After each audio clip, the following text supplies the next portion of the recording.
Hello everyone, thank you very much for joining us here on UDDY TV. As you'll see, we're still waiting on Gents 2s to finish up their game. Uddingston versus Grove Menzieshill is our game to come up.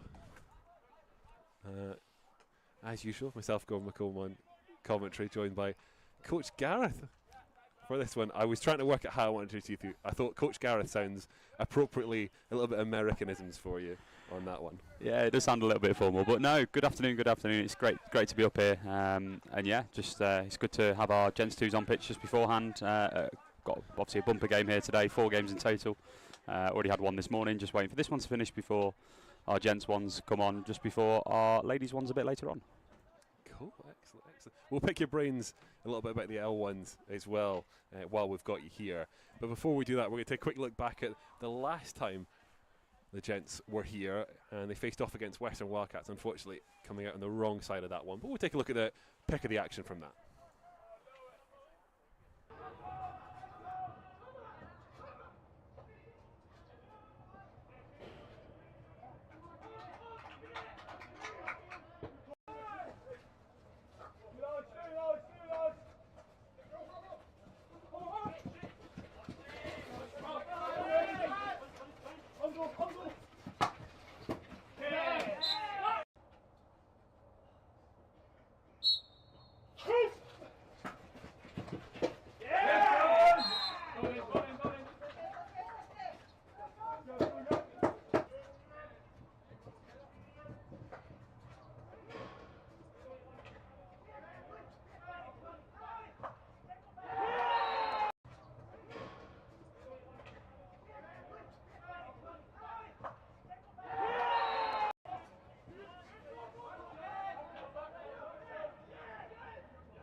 Yeah, and if not, you've got it on those two as well.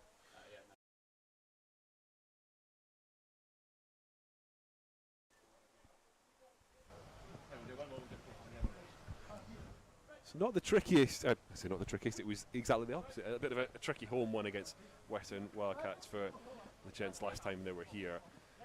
One of the bigger clubs in the league, and you know it shows as well kind of how they're doing in the table.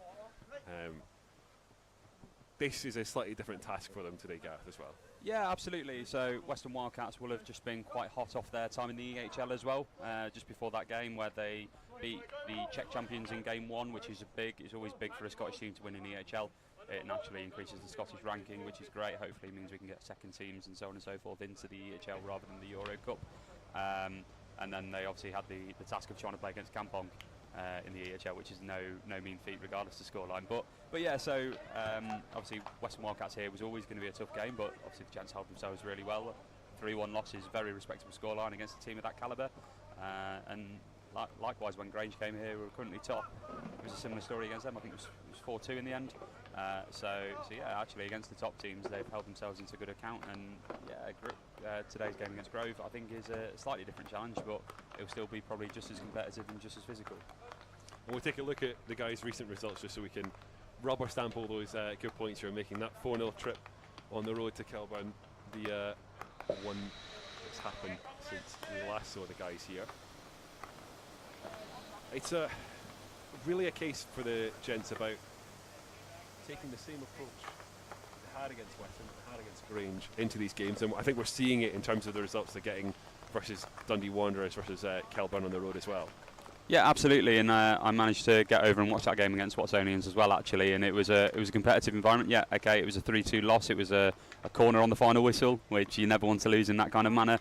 And the Gents were holding themselves in regard, being 2-1 up, and it was looking comfortable at times, and then it just kind of slipped in. But I think the key thing is, beating Kelburn, beating Dundee. I think it's knowing which games you can definitely win in order to keep racking up those points to finish in that top 6 space, which I know the Gents ones are very keen on doing this year. So yeah, Kelburn, Dundee are very much games, and I think there's I think they've got ESM coming up as well, which will be another one in that kind of category. And again, probably something similar to today as well. I think they'll look at this and go, there's opportunities to points to be gained here. Good side, they're very experienced. They've got Gab Byers as their kind of coach as well, who's very experienced as a player within the Scotland setup, but also as a coach. He was the head coach of the Scotland 18s at the most recent Euro A, where Scotland 18 boys were able to stay in Euro A, which is an incredible task, and I think they finished 6th in the end, just behind England. So fair to say, led with experience. And we'll take a look at how Grove have been getting on recently as well. Unfortunately, probably not quite as well as they were hoping. 1 point in the last 4 games. Yeah, it's another tough task for them today, to be honest. Yeah, absolutely. And like as we've talked about, kind of playing the top teams, you can see there they lost 3-1 against Grange, which again on paper is a very respectable scoreline against top of the league. I think a 4-1 loss at home to Dundee in their last outing, I think, is the one that they'll probably be sitting there and being quite disappointed with. But when it comes to, that's kind of like a local derby, isn't it? So so it's one of those where derby games can go either way.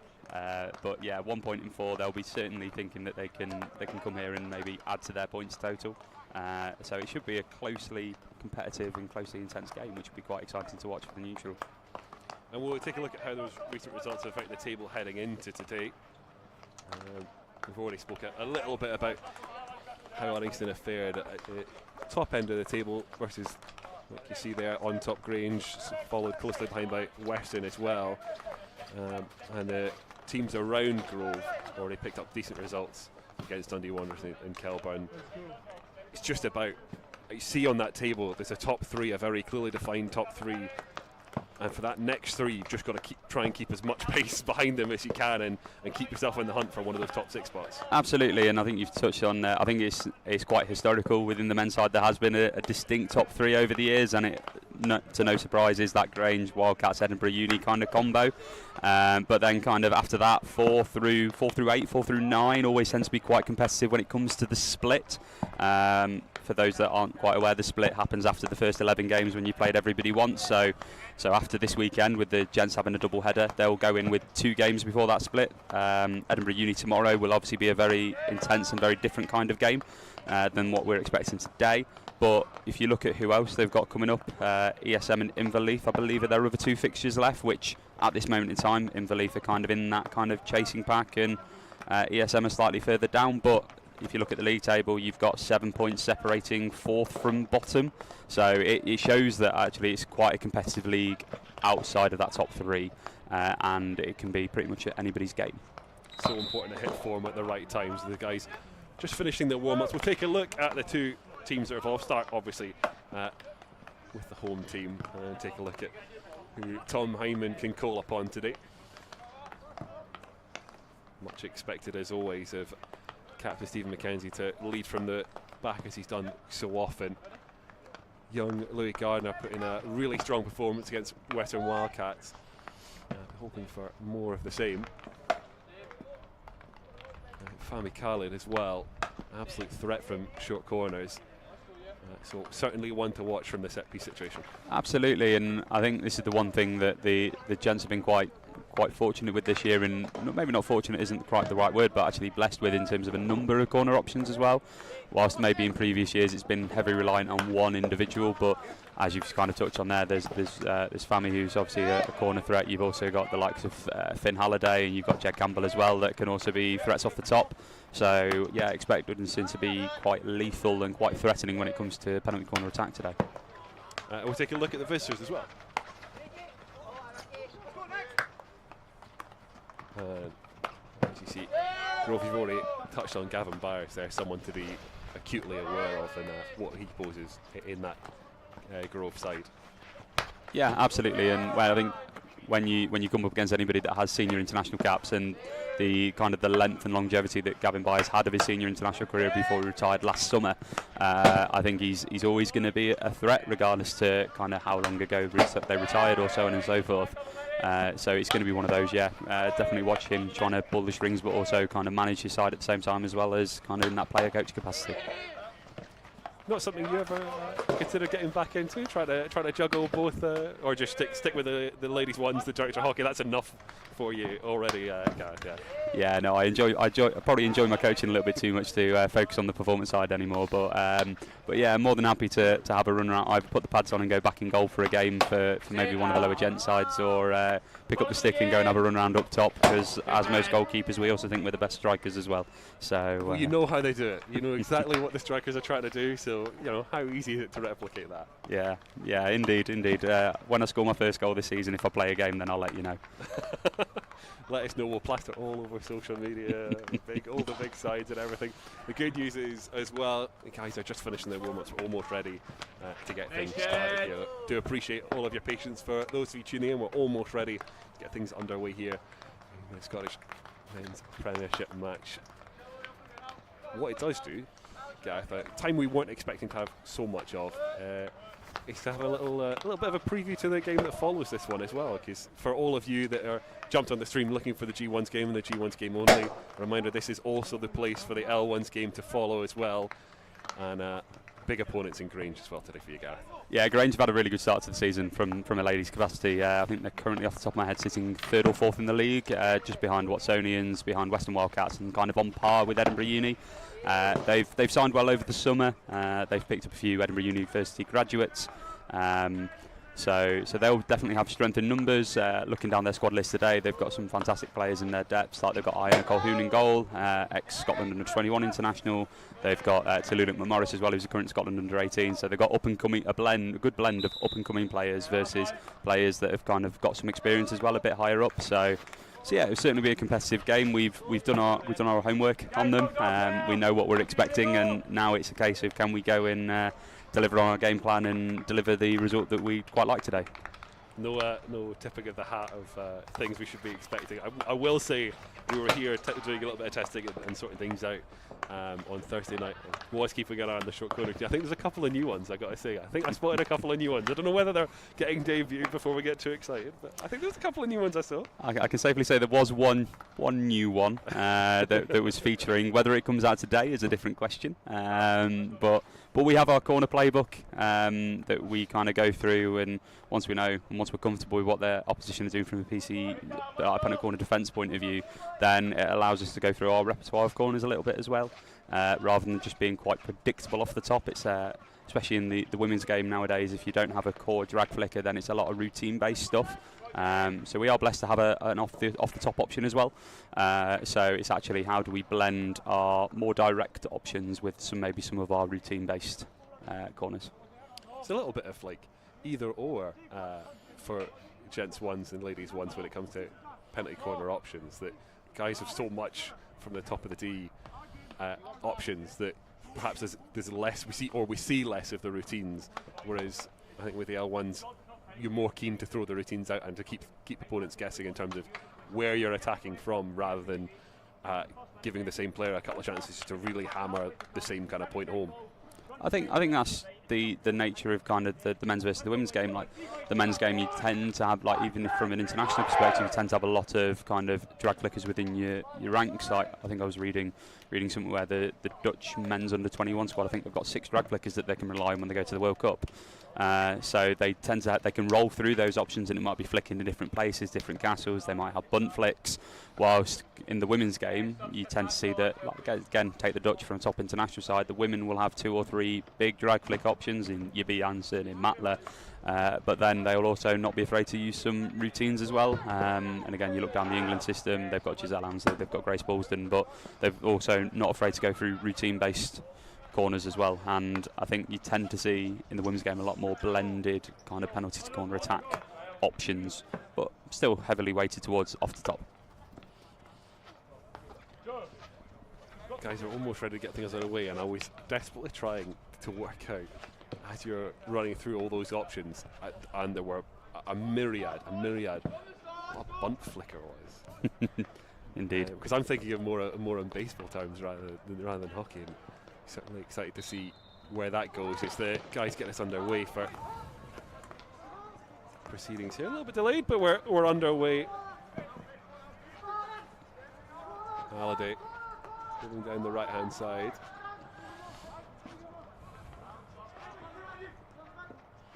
Campbell can't find the room.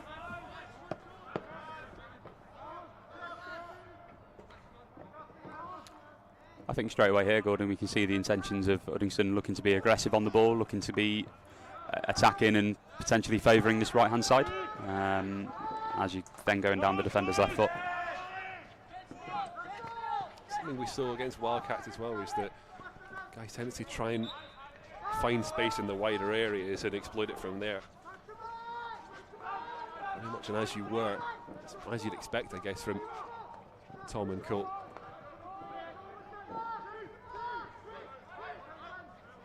Kenzie. Slightly back to Campbell, who's Uddingston happy to keep control at the moment. Shawal.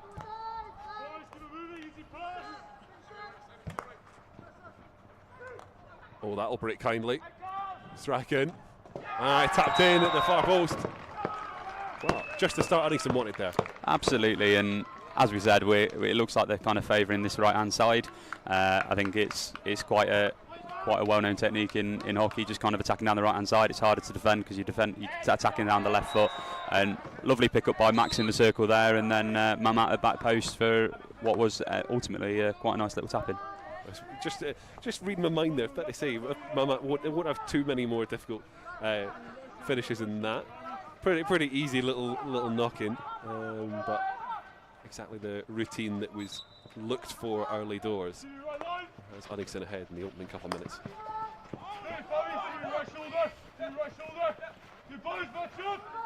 Important to see from Grove's point of view.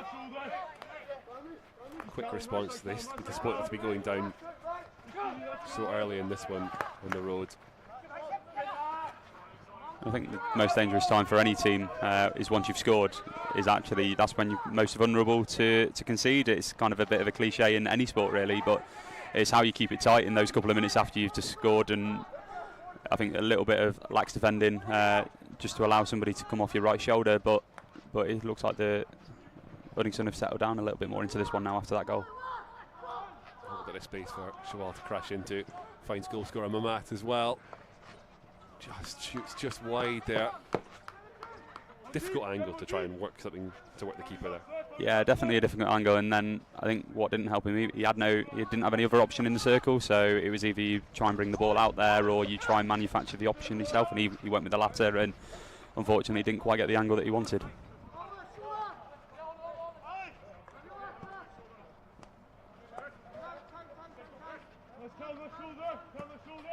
Grove, meanwhile, will be gathered and looking for their options as well. Honor. Duncan.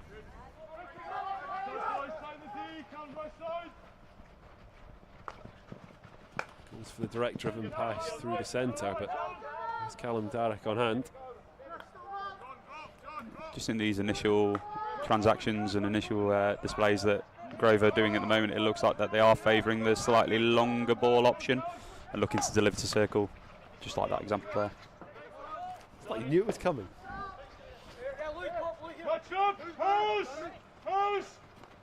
Another opportunity from this the near side. Well read though. Garner will stick in just in time. Oh, that's the longest ball of the lot so far. It is indeed. Just a bit of a clearance ball on that one. Obviously, Grove having the discipline to maybe not try and pick up on that and just take the simple 16 that's on offer here. Allows everybody to just kind of reshape, get back into your structures. Just remember your key messages that your coaches kind of said to you pre-game, and then kind of build up from there. Certainly this early stage, it's, no need to panic, no need to rush anything in quarter one for Grove. They can still, even with the goal down, still feel themselves into this one and work it from there. Yeah, that's absolutely correct. And it's one of those where you concede early, you just want to press the reset button rather than having to panic and rush. You've still got 69 minutes worth of hockey to come back into the game. Just because it's 1-0 at the moment doesn't mean it's going to finish that way. There's definitely a lot of hockey to be played between now and then. Uddingston again, this right hand side trying to cause a little bit of an issue. And Young can't manufacture anything.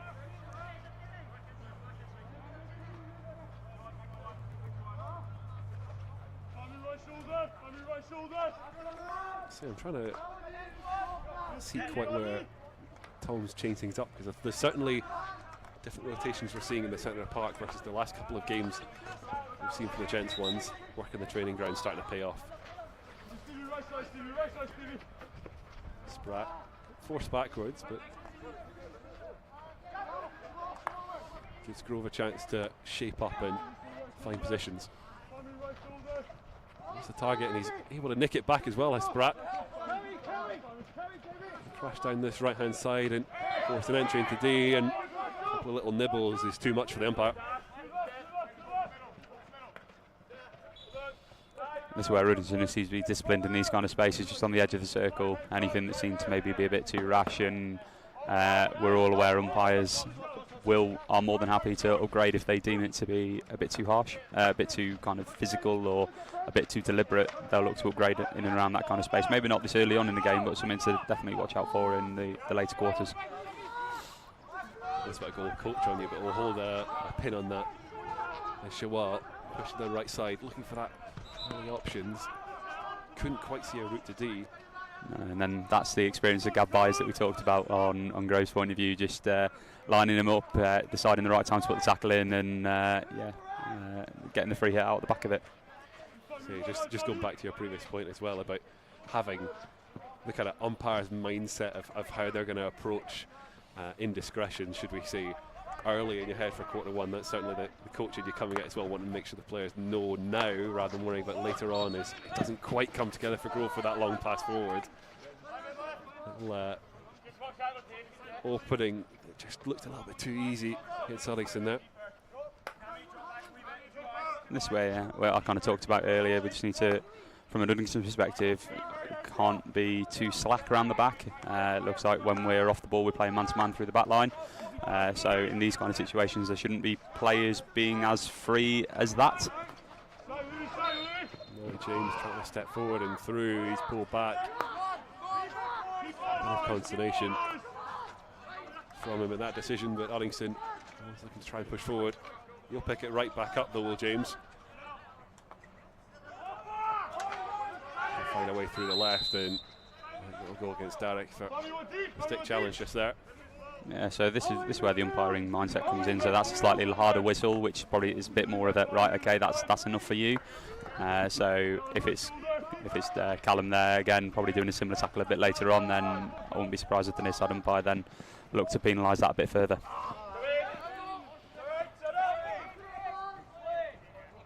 How much do you want to see umpires as well, not just kind of warning players through the whistle and through what they call and what they're happy to let go, but in terms of having those little moments as the player comes past, say, like, look, you know, calm it down. Yeah, and I think quite a few umpires, and I think most nowadays adopt that bit more of a player-based mindset, and it's having that conversation rather than we are the umpire, and instead of that authoritativeness, it's more about actually how do they manage the game, and you definitely see that with quite a few umpires in the league nowadays. It's more about actually how do they manage the game. They don't really want to give out cards, they just want the game to flow nicely, and obviously if it doesn't quite happen that way, then they will go through their kind of repertoire of penalties and personal penalties that they can offer to players. A little run there from McGregor trying to find space on the edge of the D. That's given Uddingston the opportunity to drive this one across Derek. Evades everyone.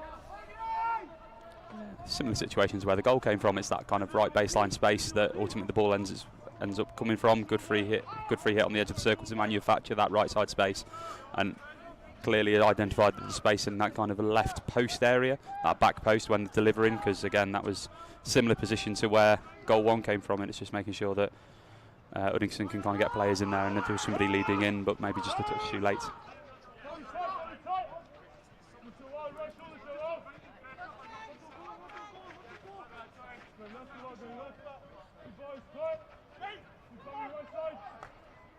We'll get this restarted. McFadden, again that early ball driven through the heart, but cut out by Shawal, and now McGregor and Spears as Uddingston try and break out from the defensive posture. Keep a hold of possession though.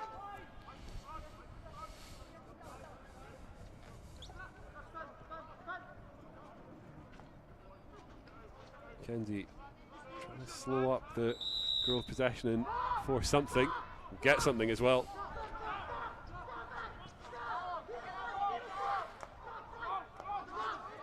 So the safer option to Shawal is again Uddingston press the right, loose touch, and Derek opens the door. Starting to think goal aside, there's been a couple of I guess better chance, a slightly higher quality chances for Uddingston, but more or less the even game and a tough contest, a tight contest that we were expecting from quarter 1.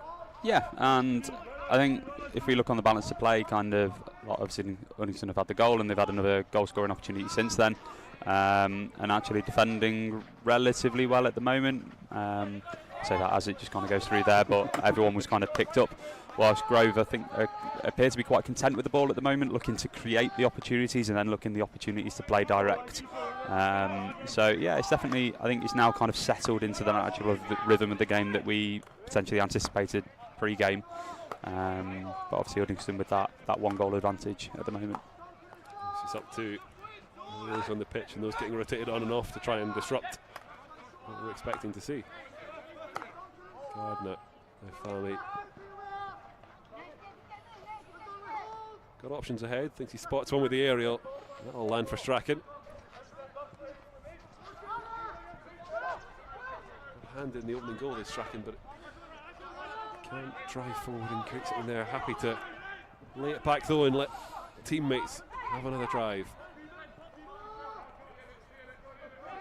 Wilson.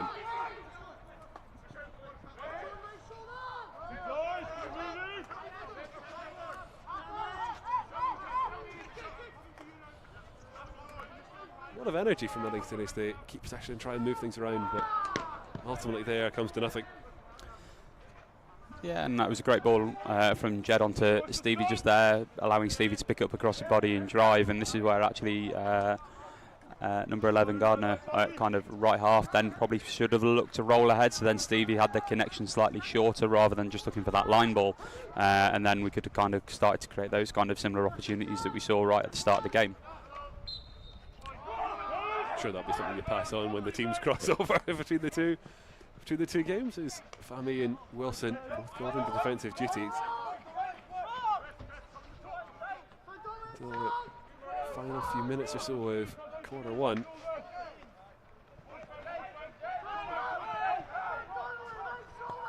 Campbell with the hold for Russell.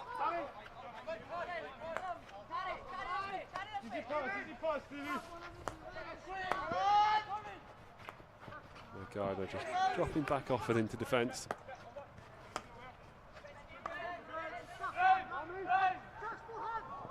Fahmy again going the aerial route, that one a little bit wilder than he'd like.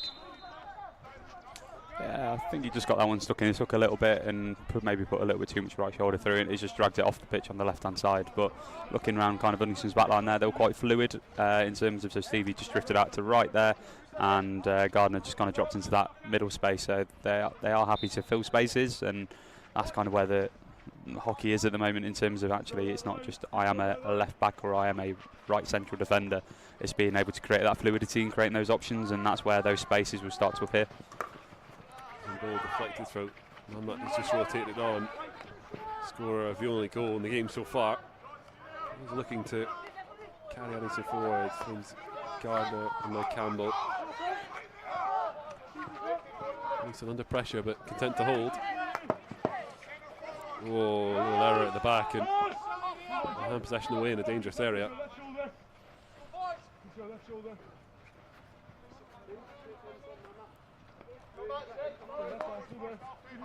Grove.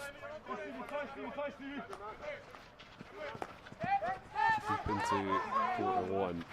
He's sitting right at the top of quarter one looking for the equaliser at the end of it. Uddingston doing enough just to stifle. Yeah, with 3 minutes to go, it's just keeping it quite tight defensively. Jed Campbell at the back has been controlling it pretty well so far from a defensive point of view, but also when we're on the ball, he's looked quite composed and quite considered in terms of delivery options, that kind of calming effect around the back. As you can see, he's just taken charge of kind of the defensive side of things at the moment. And it's needing senior players like Jed to, I say senior, he's still only kind of in his very early 20s. So it's this taking those kind of senior roles and being able to control your defenders and kind of keep it settled, especially in these kind of situations where things like the miss pass are just quite not going to plan. A driven ball from Grove to top D, but doesn't come to anything there at Uddingston. Good job of stifling the outlets for Grove at the moment. I'm happy, as before, to bring this one back out. Campbell. Spot to Wilson in the centre. Lovely little dip away from trouble from Ben Wilson and forward Russell. He can't ride through. Challenger Gavin Byers though.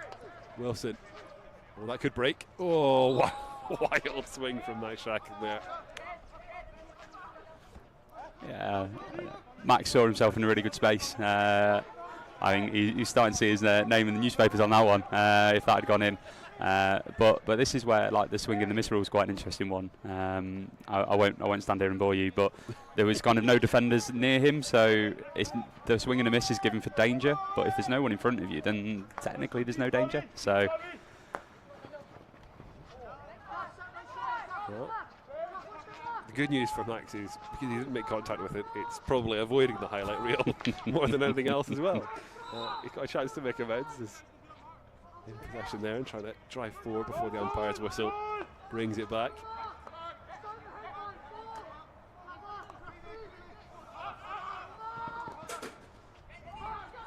Flammy.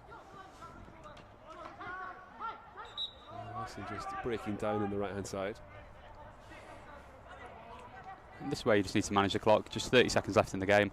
In the first quarter. So how from this situation can we, as Uddingston, create one good goal-scoring opportunity or possibly create a corner?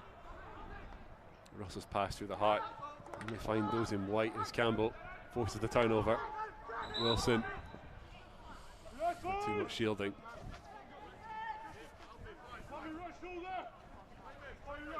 Should just be only seconds left. It was only one time off for a lot of play, so I imagine there's too much left of quarter one as the umpire checks his watch a couple of times. Grove, understandably, no rush to get this taken with the time that remains, and just as we're ready to get it started, quarter one comes to an end. Pretty happy with that all told, Gareth, for quarter one for Uddingston? Yeah, I think obviously you can't go wrong with an early goal within the first minute. So Uddingston will be very buoyed about that, and they've had another goal-scoring opportunity after that in a similar position. A few minutes later, I think they'll be quite content that they've managed to keep Grove out the circle quite a lot as well. I think there may be only a couple of crash balls that made their way through, but no clear goal-scoring opportunities. So from a defensive point of view, they'll be very happy with that. Some of the build-up plays looking really good as well. It looks like Uddingston are favouring this right-hand side at this moment in time to create those opportunities, and I think they're stopping the long ball that Grove is tending to kind of throw at the moment pretty well. They're getting the numbers in the right spaces. They're protecting that line to goal, which is quite a key thing to stop the ball going into the prime positions in the circle. So yeah, I think Uddingston will be very content to be taking a one goal advantage in, as we said, what was anticipated to be quite a close game, and after that early goal it's kind of settled into that nature. Hopefully plenty more goals to follow in this one, and for all of you home fans watching on, I'm sure. All in Uddingston's Camp Grove, you'll be home for a little bit more of a reaction to continue into quarter 2 and onwards. But Gareth, we won't hold you back any longer. We know there's another game that you've got a lot of work still to do for, and we'll see plenty more of you, not just up here, but I'm sure across today on cameras as well. So good luck for that one when it comes, and yeah, thank you very much for joining us. No worries, thank you for having me up here. It's been great. It's been great to kind of watch the men's one, the gents ones game from a different angle, and yeah, just going to do the final preparations before the ladies ones game starts in just over an hour. Best of luck for it, and yeah, like I say, excellent. Enjoy. Thank you very much. Cheers.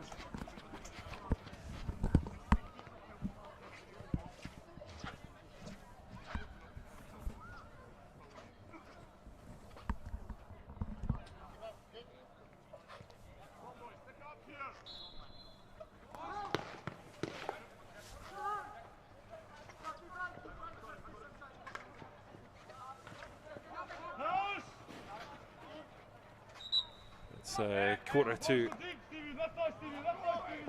underway here as Grove immediately find a way back into this one. Only the goal down.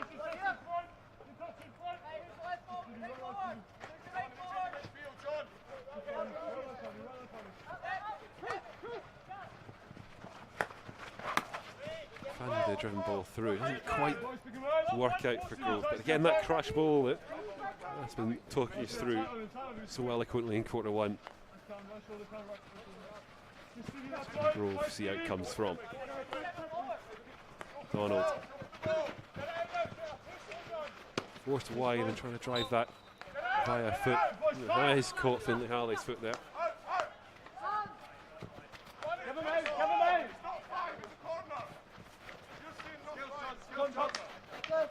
Donald breaks for Uddingston on this right side, who's able to try and break away and break out of their defensive structure. Can't quite make its way to Max Tracking though. McFadden rushing through the centre. Good work from Mackenzie and Haldane supporters. Uddingston turn over quickly and now look to resume that counter-attack. Mamat. He's tapping at the far post for the opening goal. The only goal so far is Shawal trying to dance around danger. Gets the umpire's whistle as well.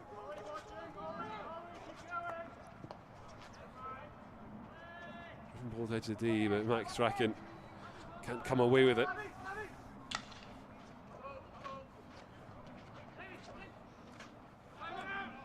Sprite will just lay off. Donald.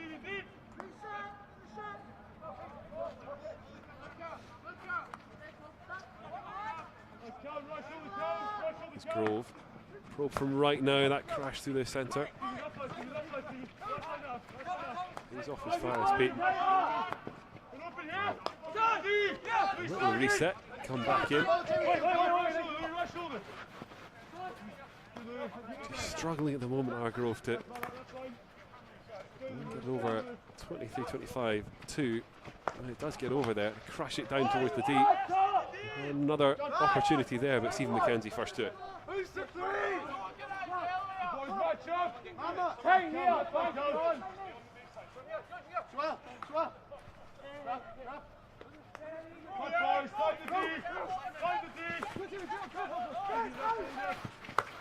Fan drives it through. And Mamat able to kind of smuggle that one away just in time.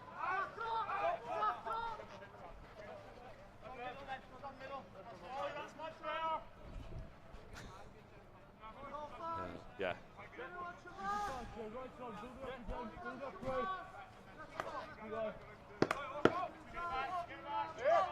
Mohamed Khaled. He's Uddingston again from that defensive space is Shawal.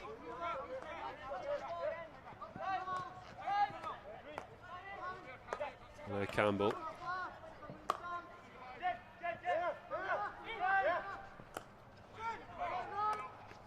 Uddingston keeping it at the back, and now Campbell thinks he spots that crash ball through the heart, and it'll take a little nick on the way through. gives me a chance because there is no Alistair Condy today. If you're expecting Alistair Condy, I am regretful to tell you he couldn't be here.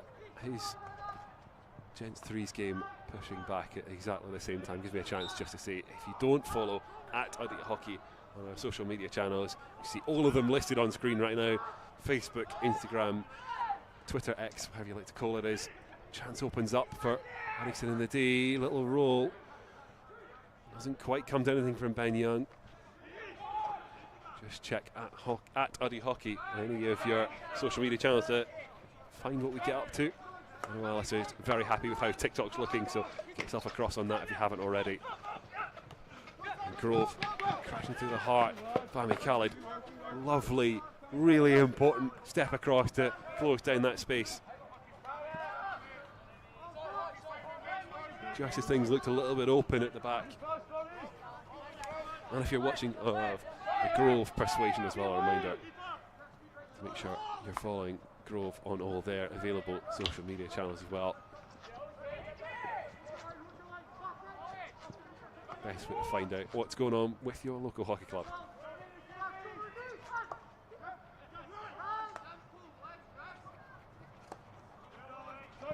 Trying to get in there just in time, but all he can really do is slow play up his Spratt. Roll inside. Roll again against Shawal, who tries to shut the door on him. Umpire's blast of a whistle will deny him. Bonner.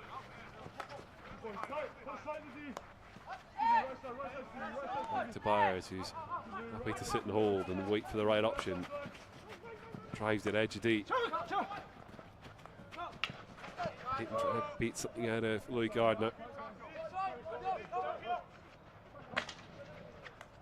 Will make its way through into the D is Grove trying to probe and cause more and more problems.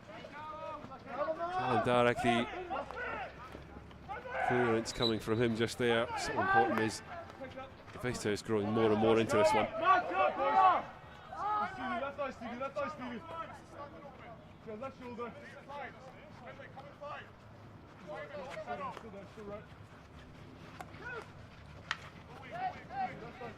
Fires. McFadden will show on to his left and back to right as he tries to find space beyond Mahamat Berry.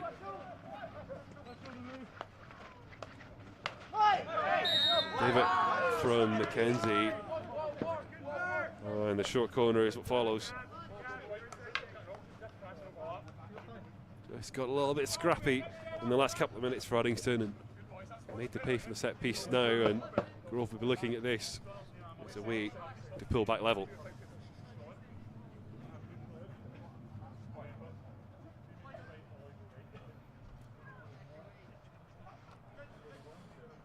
Not too much for Nick Hadlin in goal to be overly concerned with until the last couple of minutes, and now it looks like he's set to be called into action on this one.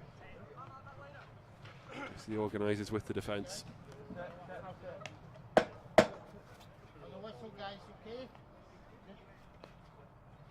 Couple of options sitting edge of D for Grove. Fadden straight at Hadland, and the follow-up goes wide. Uddingston survived from the penalty corner.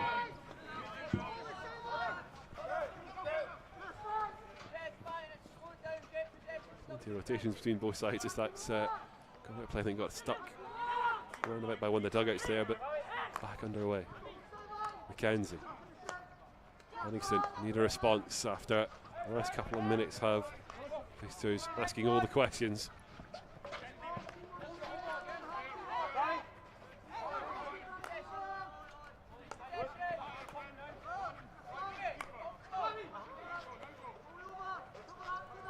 Khalid's another aerial, that one a bit of loose control, almost opens the door for Uddingston to profit.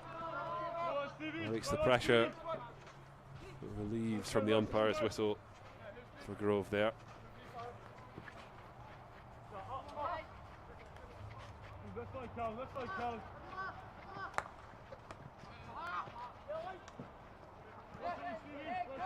Spratt this time down the right hand side and cause some bother. There's Campbell and Berry struggling and There's the outcome as well.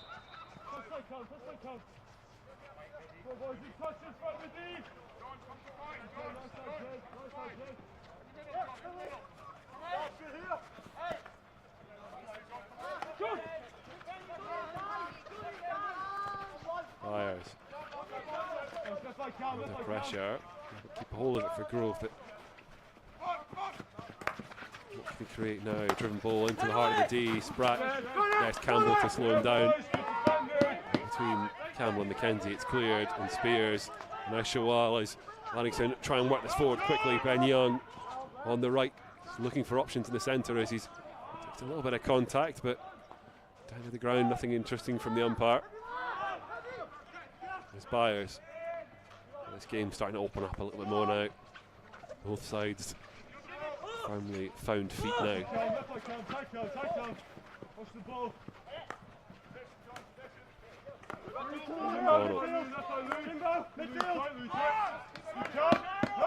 It's a good disruptive interception there from Strachan. Just try and break the play up.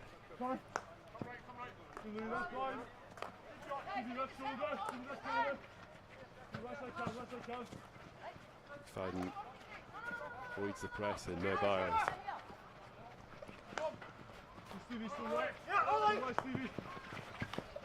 The ball through, right through the heart of the D. No takers of any note there.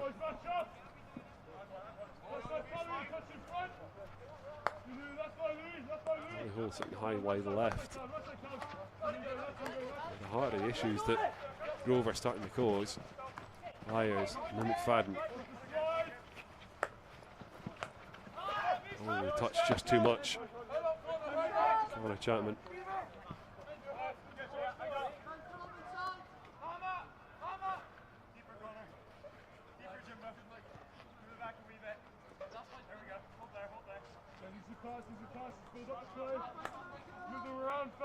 We're halfway through quarter two, approaching halfway mark in this game. Still just the one to Uddingston. Darragh can't find a way through his Grove. We'll try and crush the heart. The outcome is Shawal too aggressive in the challenge. Byers. Driven ball deflection from Campbell. Khalid doesn't get it clear, and series of challenges will draw a blast of the umpire's whistle, and I think there's just too many stick tackles. It's led to a penalty flick, and surely with this now, Grove's pressure will be rewarded. Tough ask for Nick Hadlin this. On a little changeover. Chris McFadden, he's the one that wants to take this now.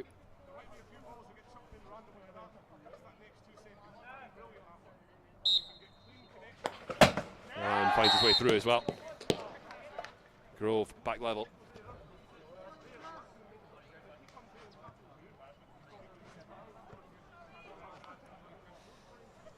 As we say, the pressure the visitors have started to exert, the deeper this quarter goes on, the more you felt something like that was coming. Uddingston unable to build on the lead on very early in quarter one now. We'll have to find a way to retake it.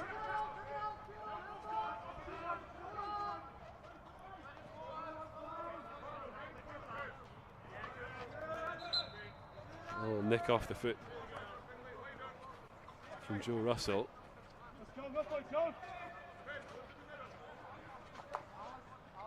Oh no. Now McFadden.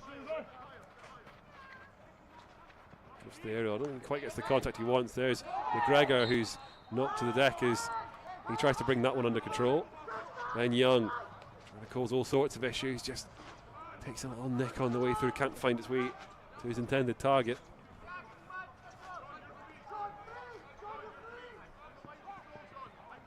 McGregor. Just simple and back to Campbell. No panic as Khaled's driven pass forward, blocked, opens the door in the recovery for Wilson.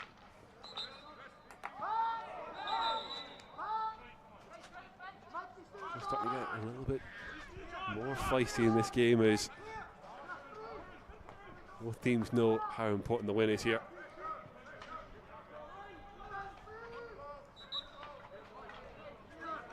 More good work from over the defensive quarter to make sure they hold on to that.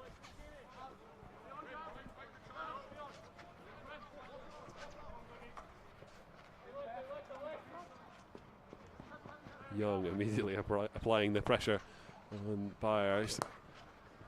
We go for the long connect though. Now Wilson.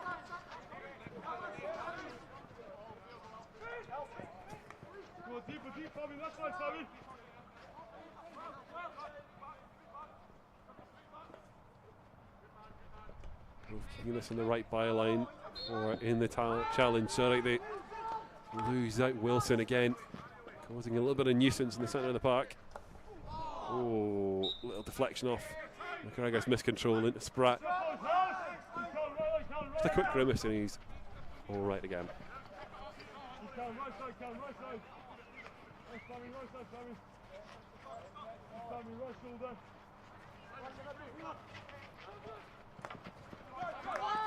Just the final couple of minutes here in quarter two. Uddingston on the back foot, as they have been for much of this.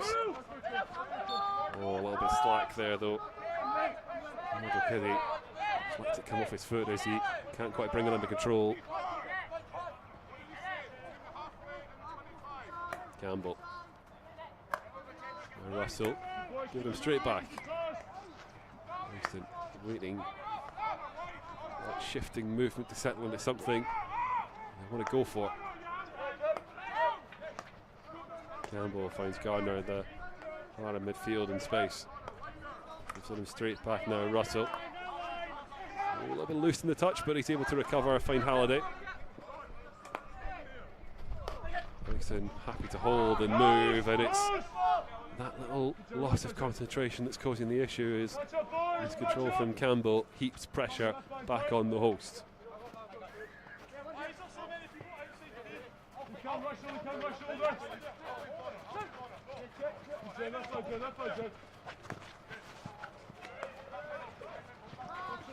Fan tries to bring the ball through, takes a little nick, but always rising.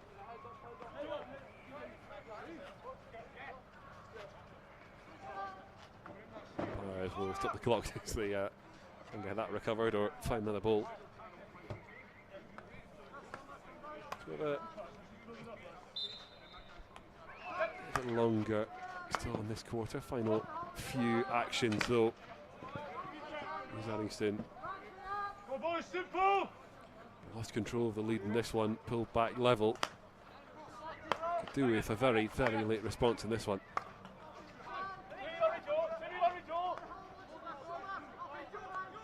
Russell down the line, but no takers. Forbes for options and buy that one off Luca Gardner.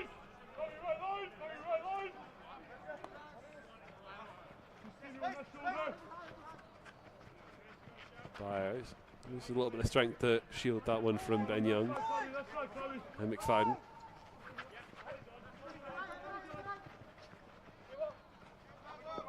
It's a cleaner aerial, sits up in a nice way there for Kitty to bring down, and trying to cause a little bit of bother at that far side. Doesn't come to anything in the end, and had a play from the Uddingston clearance.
Okay, focusing, that's us back through, and a little bit of audio gremlins at the moment, so do apologise if that's coming through to the broadcast as well. I think we've got them fixed. We'll let you know if there's any more that need sorting as the guys get ready to restart for quarter 3.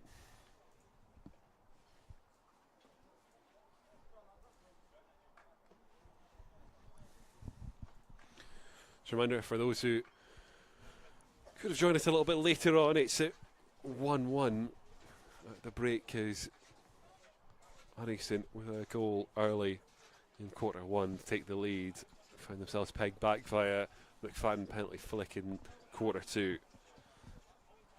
As Grove made up for early errors in a high pressure second quarter that did yield its rewards from that penalty flick.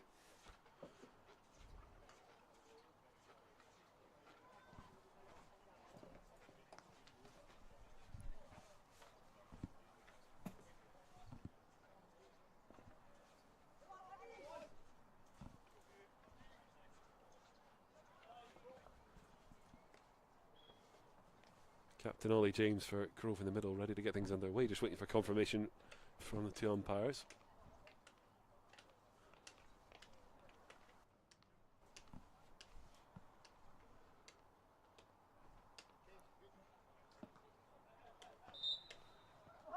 Now it's quarter 3 started. Both sides desperate for what is a crucial win in the chase for top 6 positions.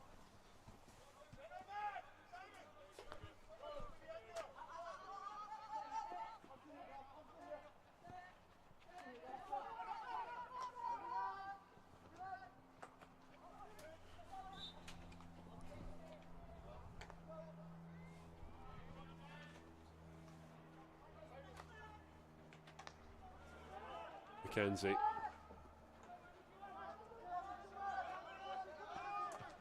Oh, good opening for Mamatis. Uddingston with the cause problems straight away in quarter 3, and that's given just outside the D. Hard to tell from that at pace. I don't know what that had just crept in on McFadden's foot into the D rather than out of it. Said comes to nothing for Uddingston at the edge, and Grove try and break out.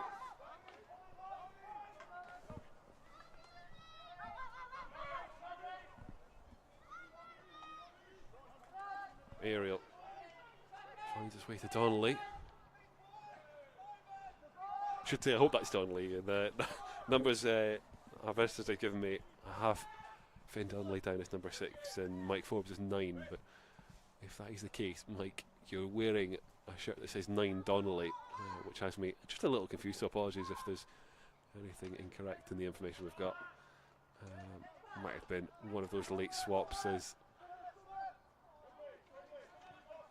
Grove did have a late reshuffle. Meanwhile, Halliday forced to hold and wait for the right option. Thinks he spotted it in the on-rushing direct. Just too much for him. Couldn't quite bring it under his spell.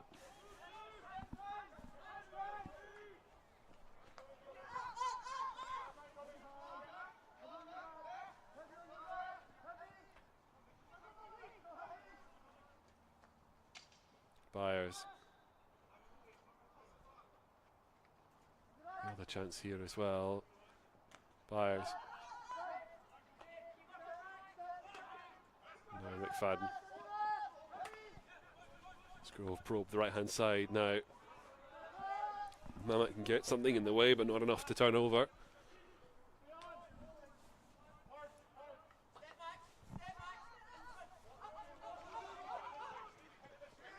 Up, the shout from Coach Tom Heinmury's Max and Louis Gardner oblige, trying to put pressure, early pressure on Grove, and it's forced an error at the back.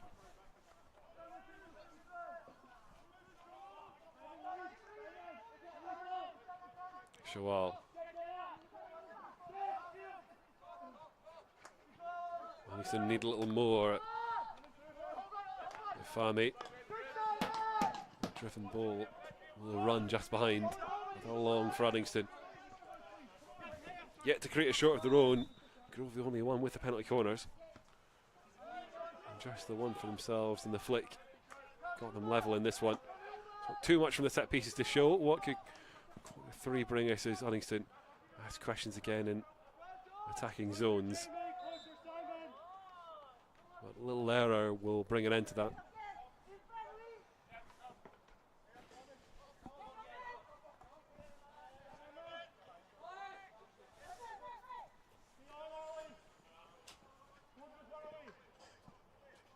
Couple of rotations there. I think just Grove making major changes.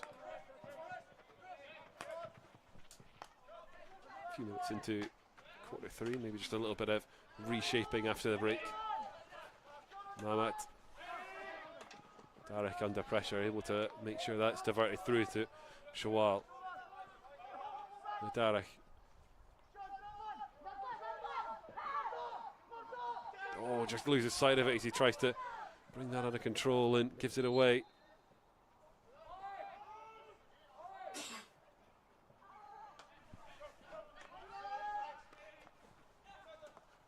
Kenzie able to step up and turn over. Halliday not really been able to have the impact he likes in the D, but can he drive this ball in? Strachan shows onto his right, hits the deck as he tries to strike that one, and it'll run on behind. And a big hand in the opening goal for Uddingston. Chance there from Max Strachan to add a second.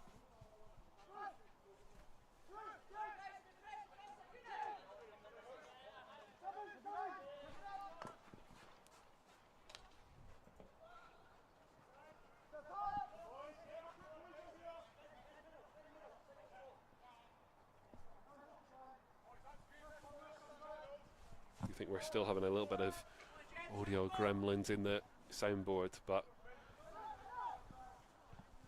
just really do apologise if that's coming through on the broadcast as well. Doing our best to fix those as they come up. Meanwhile, Grove, oh, so nearly sat at the edge of the D there for Murdo Kiddy, and that could have been a route to a second for the visitors. Is that just the long they'll have to make do with?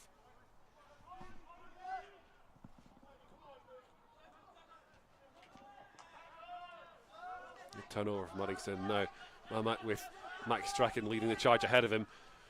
Good pace from Strachan, try and force the issue. Brings the Grove keeper, Stevie McElravy, charging out for not the first time this game to try and get a little bit of sweeping work done.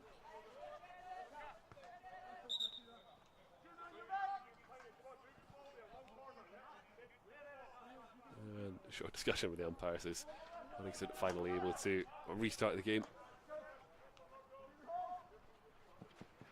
Khaled block, but lands for Halliday, edge of the D, can't find a way to work it to anyone in blue and gold. And Grove will try and get this clear. It's another stick challenge from Joe Russell. A couple of them starting to cause issues for Uddingston. Umpire's not called into action for any disciplinary reason yet, and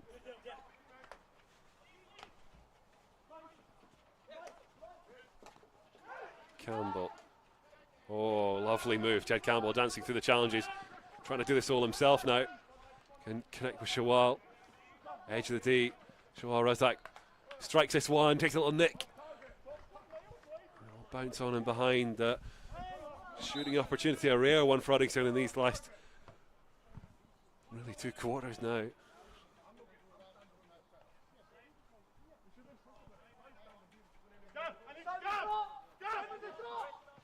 The host starting to ask more questions now.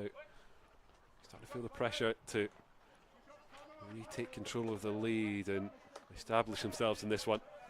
Russell. Driven ball through. It's only finding those in white and navy, and that will get called back for the foul.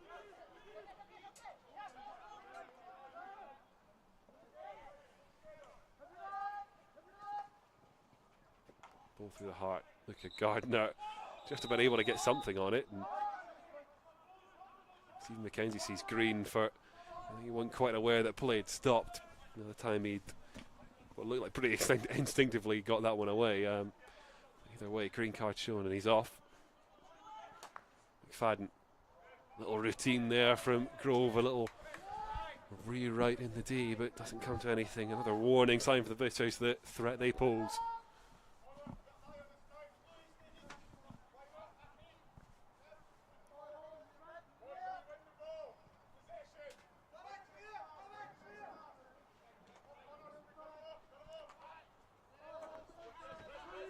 Shawal, 3 in white, trying to surround him and turn things over. He's been forced backwards now. Looking for a route forwards, finds it. Louis Gardner.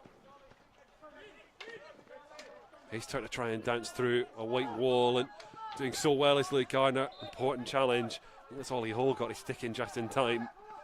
This is starting to get in flow, deflected hit, and McAravey called into action for a save there. It would have been a team one to creep past him.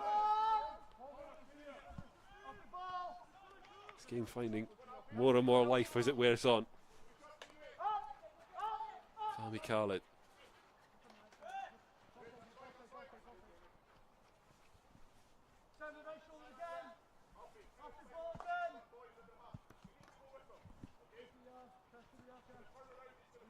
Oh, they're striking, it just bobbles away from him.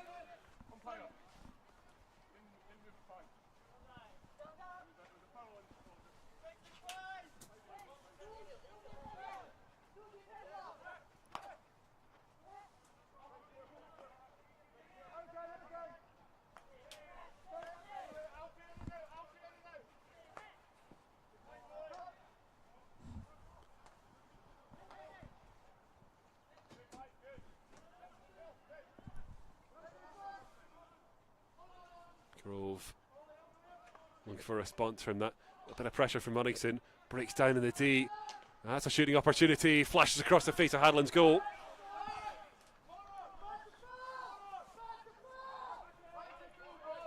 Kenny was lucky and couldn't quite put it together though. Real opportunity for Grove there. From having come back from the goal down to take the lead in this one. Campbell trying that solo run through the heart of the play is get the outcome from the umpires on that one. Halde more and more withdrawn as this game rolls on.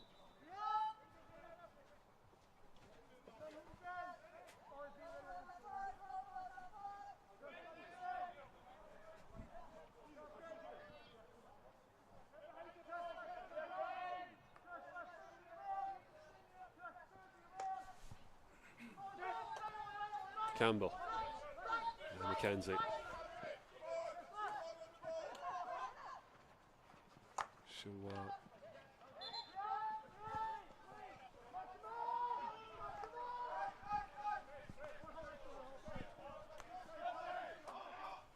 Fahmi and now Campbell, but he's pulled that a little bit too far left and that'll run out and behind.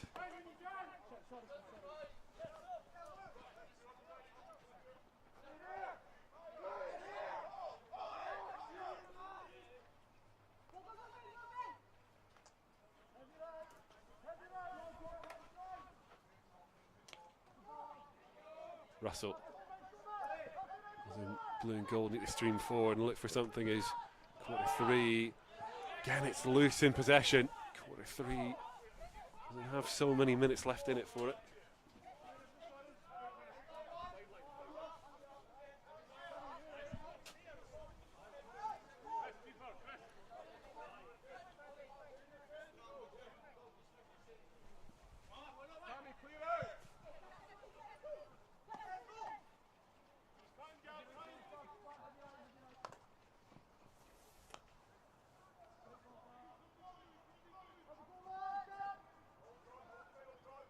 McKenzie getting able to force the turnover, a little bit of help from McGregor in that one, but Grove back in possession quickly.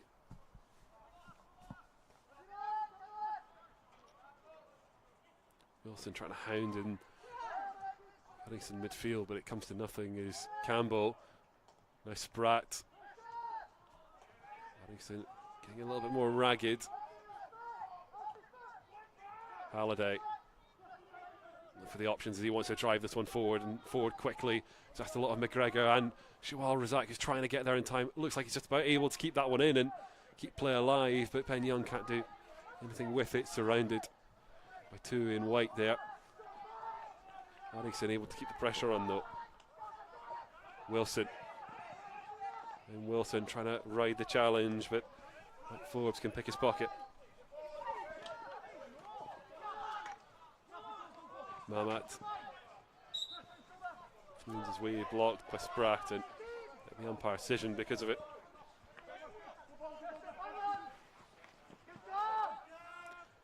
Oh, remonstrations there from me. I'm sure the cameras picked that one up. The little hands up as he realised an error as soon as he made it. Tension starting to build.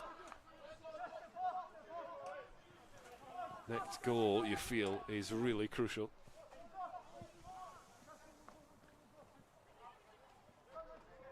Mackenzie. Shawal, that's a good reverse pass through into Fahmy, and it'll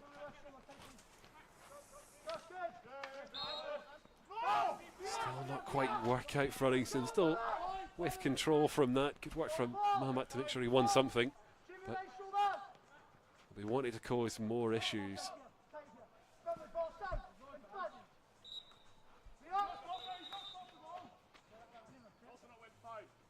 Just not quite working out for Alex at the edge of the D, struggling to force this one into somewhere more dangerous and procure a shooting opportunity.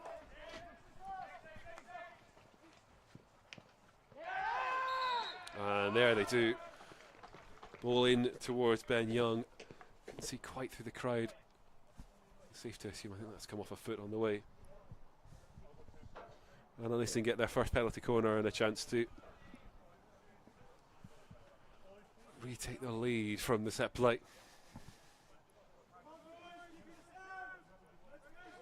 Well, if you were with us at the top of the broadcast, you'll have heard Coach Gareth Aiken talking about kind of the differences in the two teams of the gents ones, the ladies ones, in terms of their routines and the threats available. Plenty to strike from the edge of the D here for Uddingston is Mackenzie.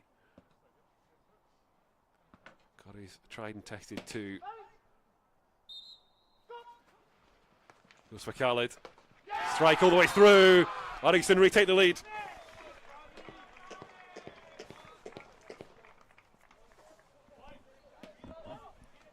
Fahmy Khalid again. He's penalty corner conversion rate. Something to behold.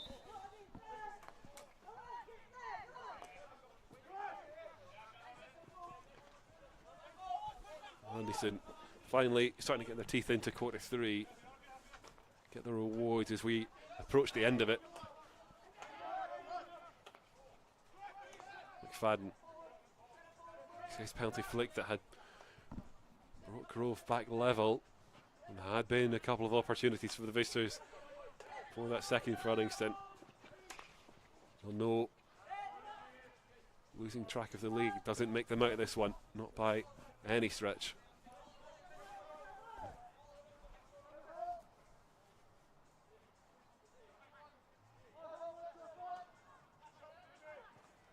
Campbell.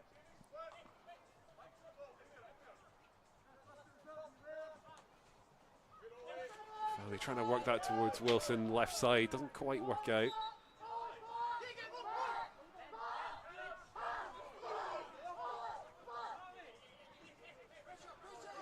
Like Nick calls for Fahmy to try and pick his way through, makes his way to Wilson, a little bit of pressure. This time Fahmy goes the aerial route, able to pick out opening goal scorer Mamat as he and Uddingston try and force their way into more on the scoreboard. And it'll break down and give the umpire a chance. Right on cue to blow for the end of quarter three.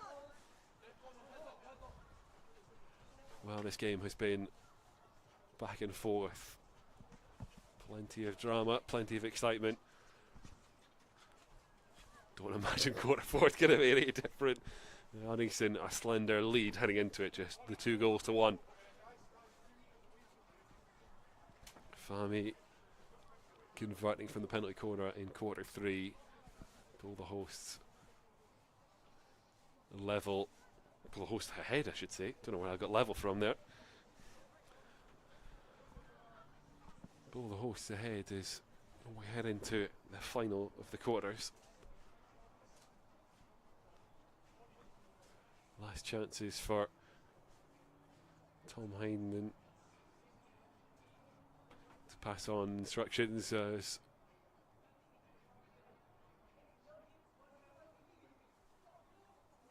this team stand on.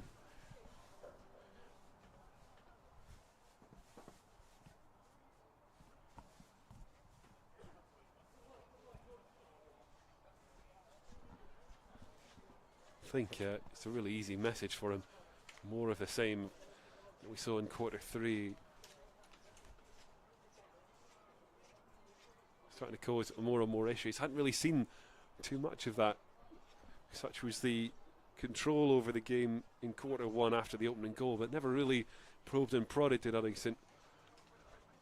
Quarter 3, called upon to do that. Quarter 4, more of the same will be required to make sure of the win for Grove. Well, pegged back at the start of quarter 1, they've come back from a goal behind already in this game. They'll need to do it again. Makes another even quarter reaction for the visitors to come away from here with something, and it's Grove who get us restarted. A little bit loose from Byers, which draws Uddingston forward as Byers trying to slip the pressure.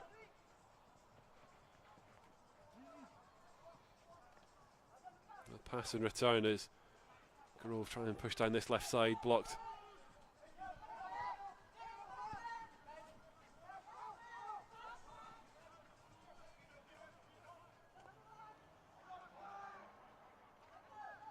Challenges flying in, but Grove still able to hold on to this one before Shawar Razak gets there first. Just overruns. This is a stick in the process as well, but Grove quick on the recovery and back to it now, trying to probe, ask questions. Donnelly, chief amongst them, trying to do that.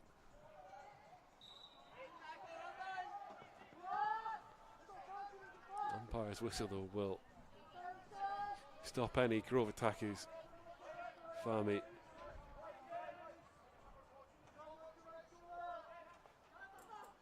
Campbell. Well, no need to try and burst through the lines this time. Happy to play content, happy to hold as Uddingston assess the options to try and work this one forward. Campbell stepping further and further forward, and again, he too, the safe option to McGregor. Can't connect the way through, but the umpire's whistle will bring it back.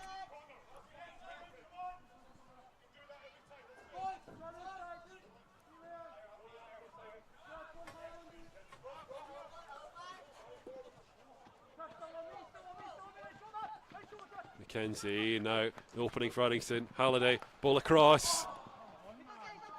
It's Louis Gardner, he's got a touch on that, but can only force it just wide. Uddingston were hoping they don't rue that miss.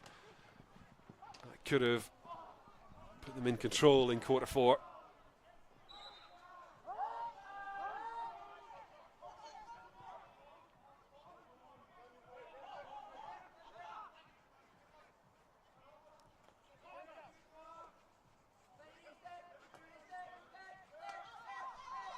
Step, the shout from Tom Hyman. Not sure if the atmospheric mics have picked them up, but very keen to see his side step out of the defensive posture and cause Grove more issues up the field. And as you can see, socials on the screen, a reminder, look up at Uddy Hockey, keep on top of what we're doing in social media. Louis Gardner, he's had a clip for that, drive strike, well parried.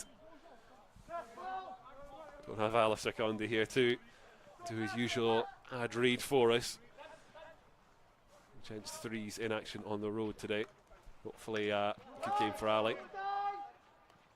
At the same time as this one is Shawal shoved to the ground, and another outcome for Uddingston. Just got a little bit compressed there in the Grove D. No, just the one penalty corner for Uddingston. It's how they found their way back into control of this one. Stephen McKenzie decides with team what he wants this time. Same again, or time to mix things up.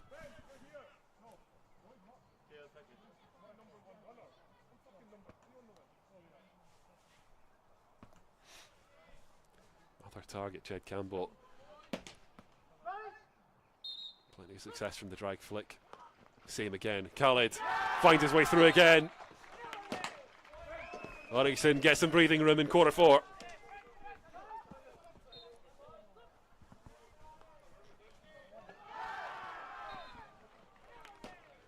These 2 short corners that have given Uddingston a 2-goal advantage in this second half. It's a little time off. We've got one of the defenders think took a sore one during that penalty corner. Just wait to see how he's getting on.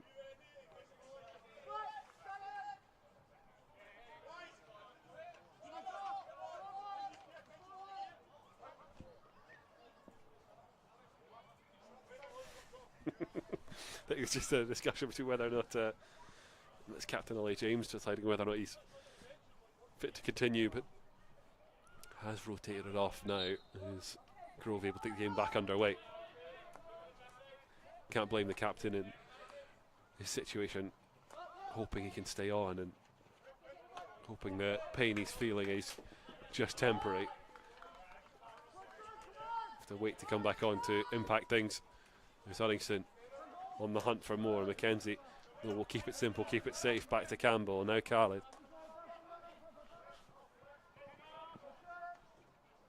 Fahmy forward to Luca Gardner. Breaks down a little bit for Uddingston and Giddy on the recovery. Trying to dance through the challenges and find a way to teammates.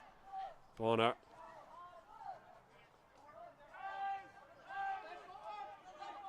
And Grove able to creep forward. Bounces up for Byers as it's both Matt Berry and Lee Gardner trying to take nibbles to win that one back.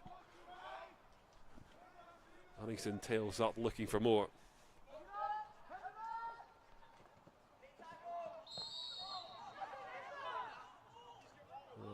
Disagreement between umpire and coaching staff there is Mamat sees yellow for that challenge, just as Tom Hyman had shouted great challenge.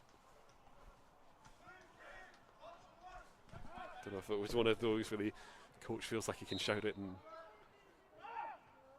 change things, but certainly frustration for Uddingston and Tom Hyman at that decision. As Mamat goes off, and now Grove with the advantage looking find the way back on the scoreboard as well. Driven ball but deflected by McKenzie, and now Shawal trying to spin around the challenges and the pressure but gives it away. Spratt step into edge of D. Spears that gets a good contact in the challenge, and more blue and gold battling to try and win this one back. McKenzie, no option to head, just forced to carry. Get it back from the scrapping that followed. Uddingston very much in defence first mentality right now.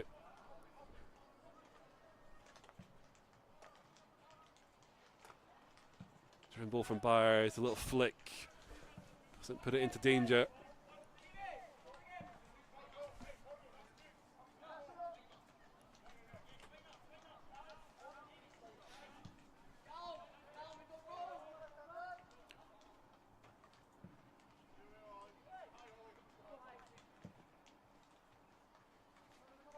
Campbell with the aerial, only able to pick out those in white. Hall.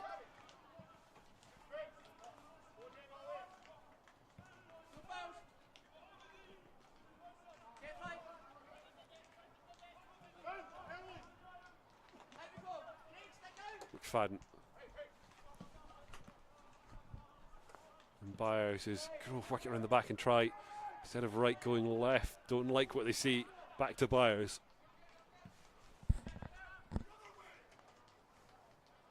Kenzie gets a little something, and it looks like it's starting to break down in the Uddingston D, but defence do their job and get it away. He says is Fahmy Khaled still under a little bit of pressure, trying to break out of his zone. McGregor. Oh, ball inside, but can only pick out Grove. And the 6 challenge draws a short as well.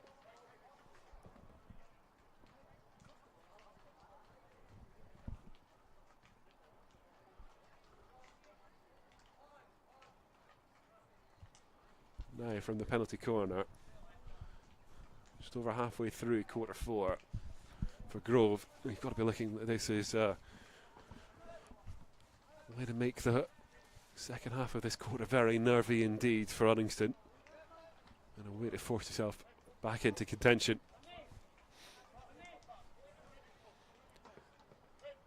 First effort from the penalty corner was a lifted strike, well parried by Highland. Will be called into action again. McFadden the target. Sent in, a little deflection, but it goes wide.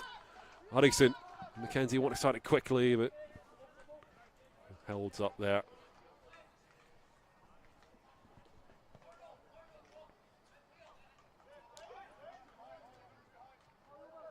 Big aerial for Khaled. Mackenzie, the one able to bring it down. I think it was Bonner that swung his thing at it, trying to get something on it.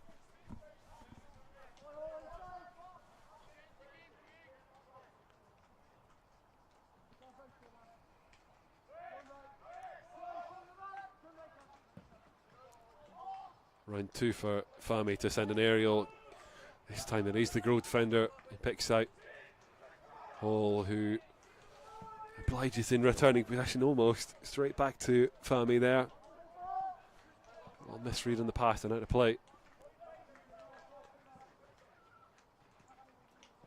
This time low from Fahmy, and it will break its way through to Louis Gardner, doing his best to try and keep a hold of this one at the edge of the D. He's too aggressive in trying to hold it.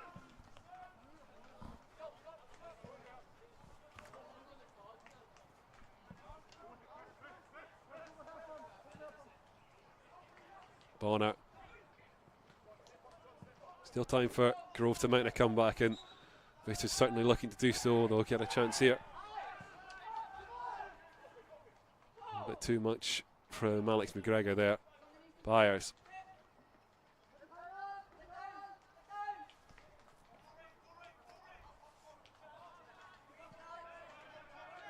Now Bonner.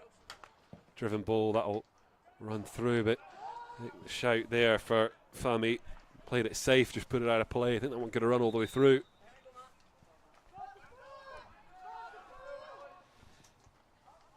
Mamet waved back on after his infraction. Straight into defensive duties for him.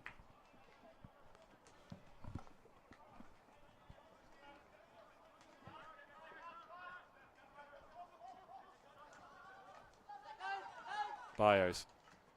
Looks like he winds up to send that one into the D. He'll get another chance now. Good defending by Uddingston just to see that one away. Spears, but then crossing the sign from the umpire there as Grove keep the pressure on in these minutes of quarter 4 as we approach the final few. Louis Gardner. Forced just to hold, send to Campbell. Can't connect through the lines.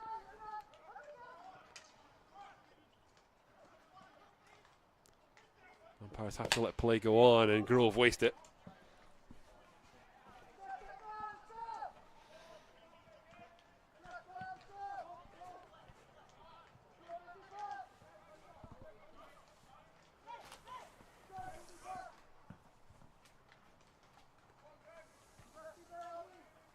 Fahmy and Gardner exchanging. Very tricky area, trying to find the way to play this one out. Uddingston need to take this away from goal, away from danger.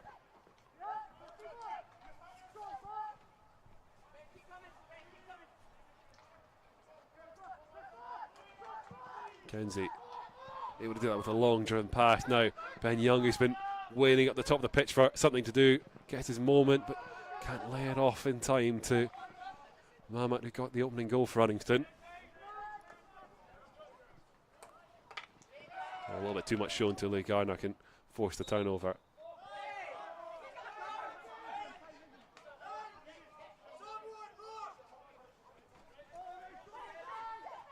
Trying to see who that is from Grove. It's absolutely screaming for rotation. Nice opening for Uddingston, and Mahmat gets his second, and that will surely be that for this one. Uddingston 4-1 up with only 4 or 5 minutes to go.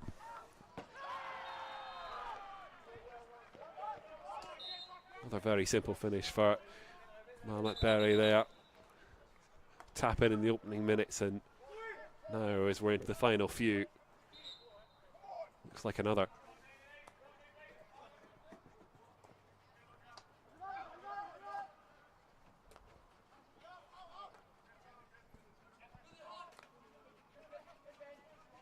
McFadden.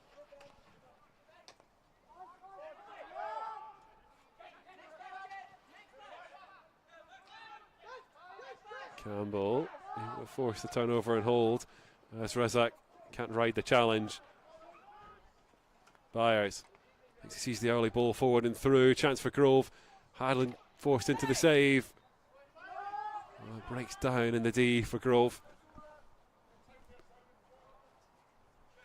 Had flashes, had their moments of causing more trouble in the scoreboard than just the one they have, but not able to convert. Wilson.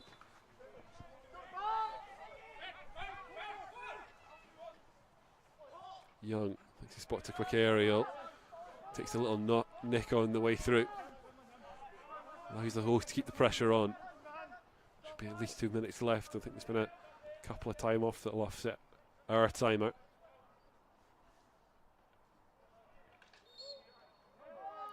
There's real scrapping down in the corner there.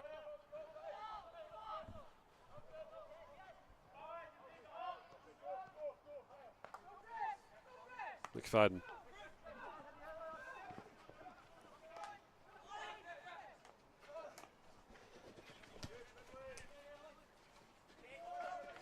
Work from Russell to try and force a turnover there. At very least, it's got Spratt going backwards, and Grove all the way back to Byers to try and find a route to drive it forward again. McKenzie there.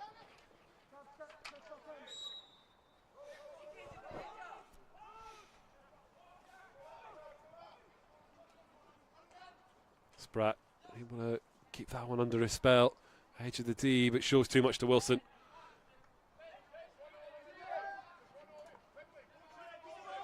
Another bite of the cherry, working this forward well, Ben Wilson.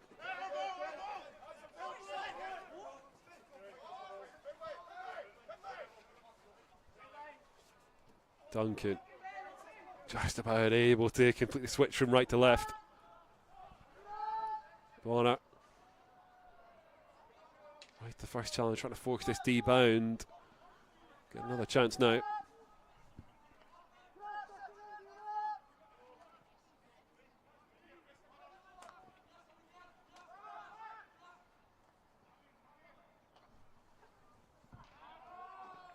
This time Luca Garner, the one in the way. Uddingston again prevent another D entry for Grove. Plenty of strong defensive work. The foundations for this one for Uddingston.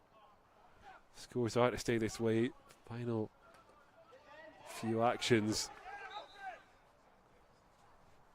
We see our timeout. There's been a couple of stoppages from the umpires, so we're expecting a little bit beyond this. Still to come. A couple of checks to the watch from the umpire. So he's very aware of how long is left for this one. Is Spratt. Touch on. There's Campbell on recovery. Could still open up for Grove now, and it's another stick challenge, another opportunity from the spot.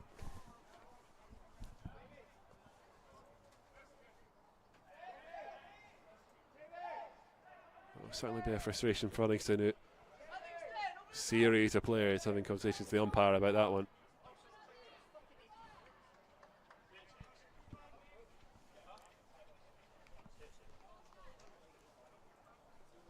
should just say, I think atmospheric mics there might have picked up a couple of naughty words. Apologies for that. As McFadden looks for a second from the flick, gets a second from the flick.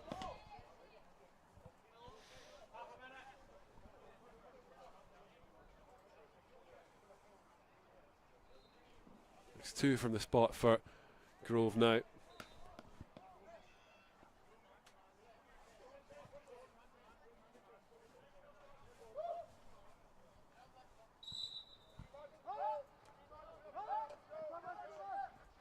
Validate.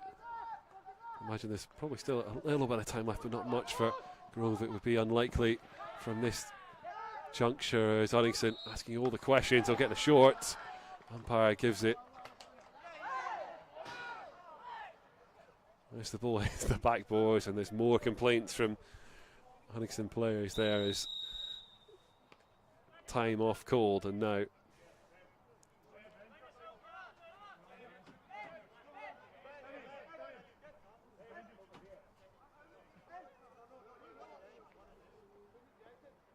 doesn't look like there's any further action being taken. Just waiting to see. 10 seconds ago, just picked up from the umpires. As he urges, I think it's Ollie James, urges his team to have a little bit of common sense there. Obviously unhappy at how play developed after decision to call the short and the knock of the ball away.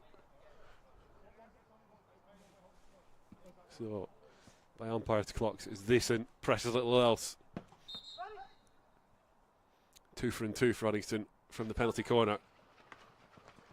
Different routine. Doesn't quite have the same outcome as before, and that's where we'll call things. Uddingston rally late, but secure the win 4-2 over Grove Menzieshill. And they've got Fahmy from the short corner to thank, and Mamat to keep finishes at the far post. For Grove, it was Chris McFadden twice from the penalty flick spot. Second time, more consolation than anything else in the end, but his first did ensure a very nervy middle of the game for Uddingston. Had to fight hard to assume control of it.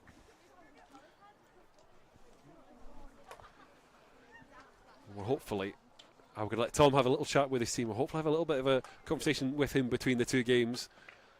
Obviously, if you're here for the L1's game, that's going to follow shortly. If you're just here for the Gents and 1's game, I urge you to stay on and see how our ladies get on against Grange. That's coming up next. We'll take a quick look at all the best bits of this one. And we'll try and have a quick chat down in the dugouts with Uddingston.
Hiya Tom, how are we getting on? Stressful game, that one. It wasn't our best hockey, but at the end of the day we knew that we had to come away with 3 points, just with the way that league table is so tight in those middle sections. So the main thing was 3 points. We knew that was big, 3 points to take today. Stressful one, especially it did feel like taking the lead in the opening 2 minutes, a real boost. But actually, it wasn't really until quarter 3, quarter 4 that we saw the best from the Uddingston side. Yeah, I think it was really frantic, and usually the games calm down after maybe the first quarter, but it was frantic the second quarter, and never having that 2-goal cushion until later on. We were making silly mistakes, bit of nerves with the boys, but once we got that 2-goal cushion, it was really good that we could start to take a bit more control. That's it. Short corner routine. Fami's got so many already this season from the short. 2 more today. It's definitely one of our strengths, and something that we talk about before the game. If we've not got any options, that percentage of getting the hockey, our percentages of converting our short corners is really high. So yeah, we've got a fantastic short corner team. And like you say, another win, another important win, and the important games don't stop coming. Do you just keep the momentum going and see what you can do? Absolutely. Big game tomorrow against Edinburgh Uni. They're very, very strong. They get a really good result today, so we know we're up against it, but on our day I would quite happily play against any team in this division. Well, we'll see more of you tomorrow. Don't know if we'll bother you for a little bit more of this, but we'll certainly see the Gents ones and how they get on tomorrow as well. So best of luck with that, and I'll let you get across and get you preparing for that now. Thank you very much. Thank you very much.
Right, back in position for the ladies' ones against Grange, and I'll just catch my breath. Olivia Mullen gets us on their way. Delighted to see you joined by Anna McWilliams, and I'll let you take over just to give me a second. No, it's a bit of a change being up here today. It's a bit weird actually. But no, the girls have they're ready today. Had a good warm up, had a good team chat and everything. So no, they're definitely positive and up for the fight. Certainly a tough task for them. We'll run through how things look for them as soon as we can on that one, but Grange, a really difficult opposition. I know a lot of prep work's gone into it. I'm sure you're very disappointed to not be able to be a part of it, but yeah, it's tough. It's been a bit of a scare from my side, and especially with the team with it happening on the pitch and stuff. But no, I'm as healthy as I can be for just now. So yeah, it's good to just be here today. Well, we're delighted to have you up here with us and Thank you. join in, even if it's not exactly where you want to be, and we'll forgive you for that.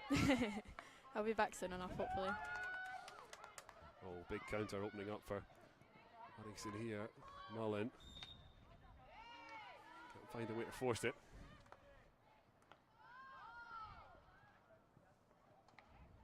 McMillan breaking through, first opening, first sighter, good save from Grange keeper, and it just about smuggled away by the Grange defenders as well. Certainly a lot of focus from Gareth, at least from what we've seen in terms of the broadcast. I know he doesn't talk about it quite so much, but that quick transition, that turn around and get forward as quickly as you can. Yeah, definitely. Seen a lot from that from the girls this season. Yeah, it's been a big focus in and around training as well. Kind of the touch and go, looking up, seeing where our options are forward. Drop options always available, of course, but getting the ball up early and working with it there. And definitely as the season's gone on as well, we're definitely getting the more link-up play as well. More that we're playing together and training together, of course. So. Because it's not just like new faces coming in and learning how these new faces play. You've got a new coach and a lot of change around in terms of all that. So it was always going to take a couple of weeks for you to get. Yeah, it was always going to take a bit of time, but I'd say it did happen quite quick for us. It's a lovely bunch of girls to be training with and playing with, so no, it always helps on that side as well.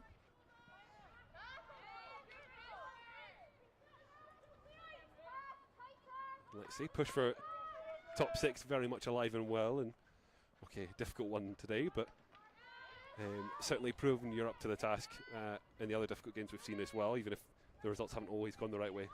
Yeah, I said to the girls today in the team talk that of course Grange are a good side, they've had good results and stuff, but we're a good team, they've got good players and we've got good players as well, so we're up for the challenge, so we'll see how it goes from there.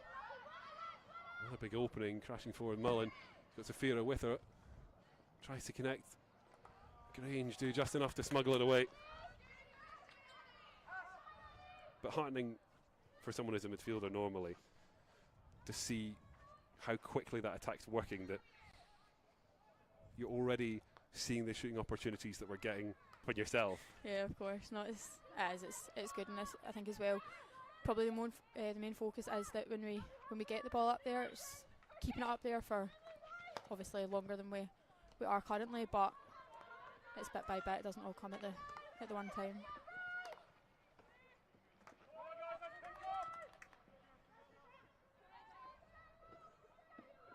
We made it this far without mentioning the game against Watsonians. Look, we can't ignore it too much longer. It's certainly. You know, of course. Look, a difficult result all round, but just one as a player, you just put it for your mind and go, look, what happened. There's nothing more you can do about it. It's one game. It counts the same as any other. I can't make much comment on it because sadly, I wasn't there. But you know, it's a season. You're going to have rocky games. You're going to have good results, bad results. But I think it was definitely a shock to the system from the girls, from what I've heard so far, and it's been a real kick to say that this is not our standards, and this is our game back to prove that is not what we're going to allow this season.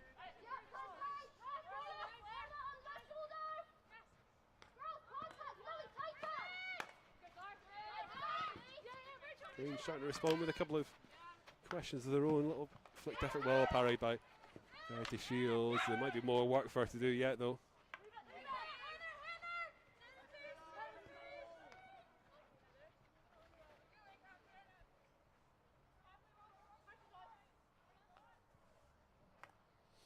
Even when you're not on the pitch, Anna, you know, we've spoken a lot in previous broadcasts about how young this ladies' team is. You still feel like you've got that leadership role of being not just like kind of the shoulder to cry on or the one to say, come on, pull your socks up. Yeah. Is a little bit of a kind of different demand that even when you're not playing, there's a little bit more required of you. Yeah, in a way. I think kind of both on and off the pitch, we've definitely got the loud voices, and I would say I'm probably one of them. But I think, you know, the girls know that even if I can't be on the pitch with them just now, that I'm still rooting for them, and I'm at every game when I can be, depending on, of course, how I'm feeling and stuff. But especially home games, hoping to get down more for, and yeah, in team chats and hyping them up even when I'm not there. So no, I'm definitely. It's been 3 weeks, but I'm missing them already. I was going to say, good to have you back so quickly. But I'm sure there's a little bit of envy going on watching it all play out in front of you rather than being able to be involved. Yeah, but I think you see as well, like when you have players that are obviously injured or for other reasons unable to play, that you have the girls all do step up, and it shows how much determination is in this squad and how much we all kind of support each other as well,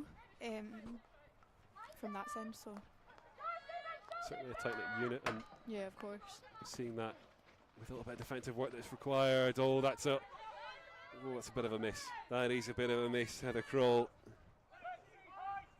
A bit of a miss swing with space at the back post.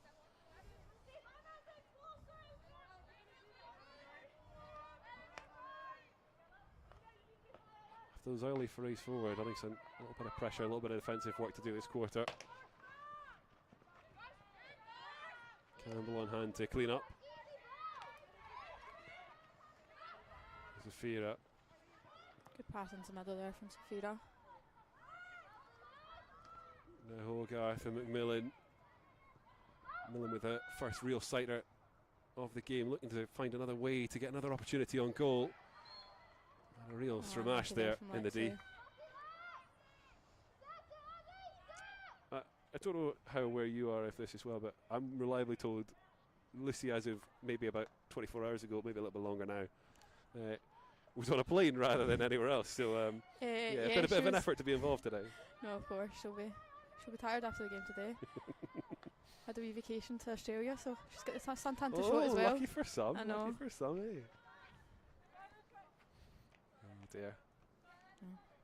Look, no excuse now. You're off the plane. No, I know. Your holiday's done. You've had your rest. Time to perform. No, she's ready for it. She's up for it. Campbell sees the big driven ball, but can't find anyone with it.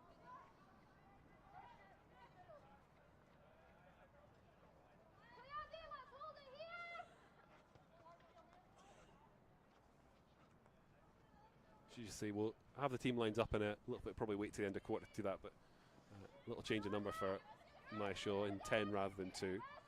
Put much stock in numbers at all, Anna? What's that, sorry? Do you put much stock in? Is there a number you're always trying to pick out, or you're not as superstitious as others? Depends. My number from Uddingston's always been number 5, so I stay with that for now. But more sentimental than superstition. Yeah, I suppose so. My number when I was away was 22, so that's a big number for me too.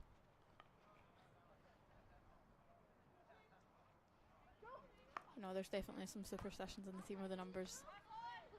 We'll get Ali on the TikTok and find out who's got the worst superstition. I must know this, you see some absolutely terrible ones. You do indeed, and I can assure you there'll be some in the team. All smiles up here, but Grange again causing some problems and driving towards the Uddingston D. Ali defence doing well just to frustrate and slow down.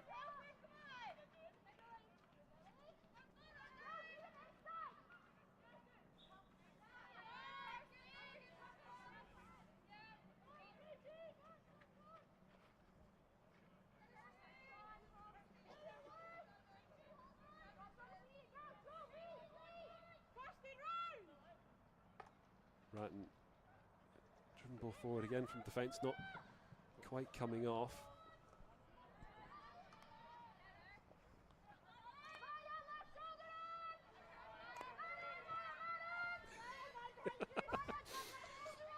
I think Maya needs mic'd up in one of these games. That would be a laugh. Even with some of the stuff we've shot with training, she's animated when she plays. It's called that is challenge after challenge fly in the UDDY, and the whistle goes before the shooting opportunity. I think there it's important for Uddingston to play the whistle, keep the defence tight in there.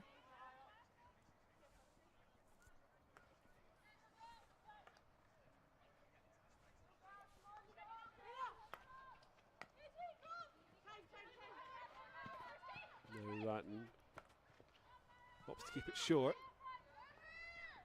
Shaw the chance in the area and looking for Mullen. Quite bring it under control.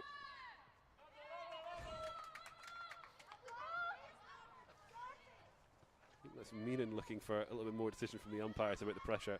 Got to be honest, I didn't see a massive amount from Olivia, and that's, I mean, partially because of the kind of player that she is. You expect to see a little bit more from her pressure-wise.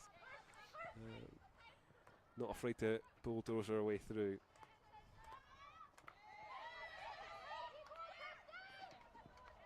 Porter trying to smuggle it through. Christy Porter there, number 14, just on the ball. A young one in the team, kind of just broken through, but again, you wouldn't be able to tell on the pitch.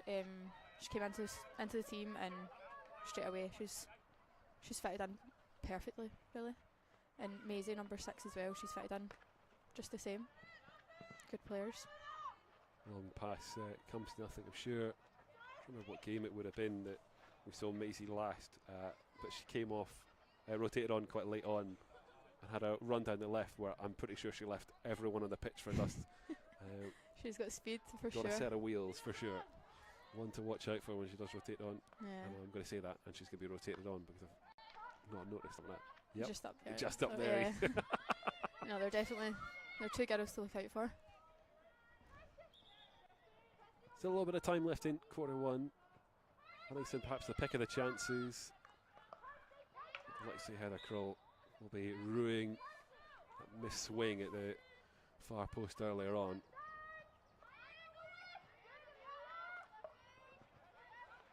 Breaks down for Uddingston, a dangerous area, trying to work that D bound. Speaking about young players, Verity Shields another one that stands out in terms of someone that's, especially even over the course of the season, I think plenty of folks who've been watching the L1 games will say the same, that she's every game that goes on, she seems to step up more and more into that role. Yeah, of course, yeah. So it's quite a young team. There's a lot of girls that have stepped up, and I think with that team you've got more experienced players and then kind of newer players on, but it works, and I think we make it work because we are so close off the pitch as well, and we have that good bond. But no, Verity's definitely in games she sometimes had nothing to do, and then in games she's had everything to do. But no, she's a good goalkeeper. Ball down the flank, but it'll be pulled back for the umpire's whistle. Chance for a few more rotations. Like you say, talking about the tight-knitedness between the squad, I'm sure I'm expecting you all to dig each other out then when the superstitions do come along, or all that kind of stuff. Yeah. There's no one that will be hiding behind. And we do need a re-go at the crossbar challenge as well. I know there's a lot of frustration, not just on where we ended up deciding to take it from, but on the fact we didn't get the outcomes, and I'm sure the guys have had a word about that as well. Yeah, I think. Given they only got one, I would like to remind everyone as well. I think they're taking it from was it the D they took it from? Yeah, I think that was the problem. It should have been the 25 from the chat. Maya Shaw trying to put a block in on that one. Certainly one of the ones that was keener to take it from further away and able to just see that one away.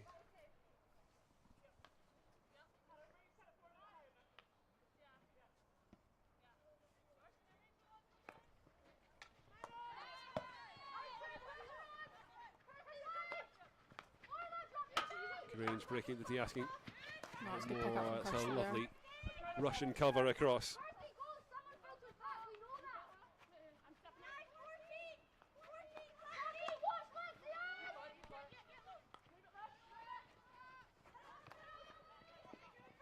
You can't quite connect on her pass. And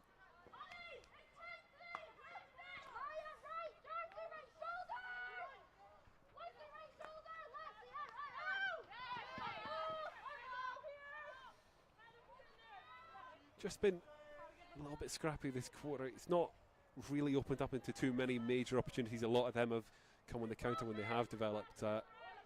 Really a game that I guess maybe partly because it's a little bit later, but two sides really need some time to feel each other out at the moment. Yeah, I think as well the intensity from both sides has been there, but it's just the execution hasn't so much. both teams are aggressive and you can see it. Grange maybe a wee bit more so just now, but yeah, the execution is where you're going to see some real stuff happen. So what you're saying is quarter 2, quarter 3, quarter 4, it's just an upward trend. Yeah, we're ready I'm for a hoping goal so, fest. but I think for us it's we either start really, really strong and then kind of dip off, or we dip off at the start and then kind of build it up. So we need to work on it to we start strong and end strong, but that comes with time and with the new squad. It's going to be a wee bit longer.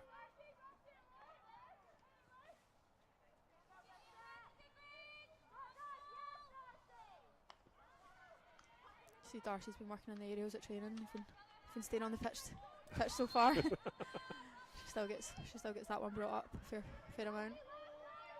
Look, everyone remembers the ones that go wrong, and you're the only one that remembers when it works. So. No. Grange, another ball in from the wide area. We are finding a lot of space to try and work those wide areas. Not able to turn it into a shooting opportunity there, though.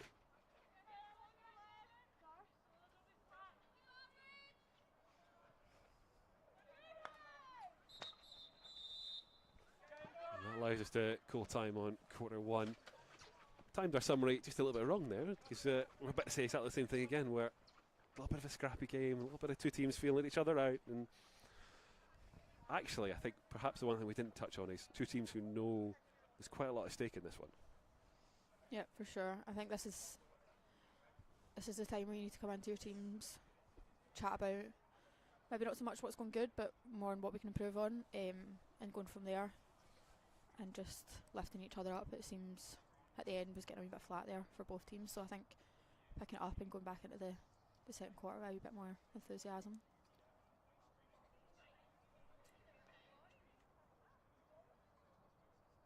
And Coach Gareth Aiken taking his chance to pass on a few instructions, make a couple of tweaks as well. Trying to do the balance of eavesdrop to see if there's anything we want to mention, and not, but obviously a chance for everyone to take a breather. What I will do, if we can, is have a quick run through of some of the recent results for both sides. Obviously we spoke a little bit already about defeat up in Watsonians. Yeah, we won't touch on that any more than that. It's a game that can't be forgotten, of course, but forgotten in one way, but it's one of those short-term memory, but you've got to remember the pain of it. What we will do, though, is reflect on what was a pretty feisty game, and one that obviously we don't want to talk about in certain spheres for, but that 1-0 over Hillhead, a really important result, a really hard-fought game, and for your part in it, obviously, a lot of charging around the middle of the park to try and make sure that was secured. And take the lead actually as well before that as well. So difficult for you, I guess, as well, finding out more about it later on in the weekend to see exactly what happened. No, it was to be fair, after the Hillhead game, it was, I think from both teams, that was quite an aggressive game, but also a bit more of a scrappy game, especially the first half. And second half I can't comment too much about, but from what I've heard, the girls got the outcome. Kind of 1-0 scrappy game, but the goal's a goal at the end of the day. So I'm sure we had a couple of conversations after full time about it. No one remembers how you win, they just remember that you win. Is Grange big opening chance there, and let's see.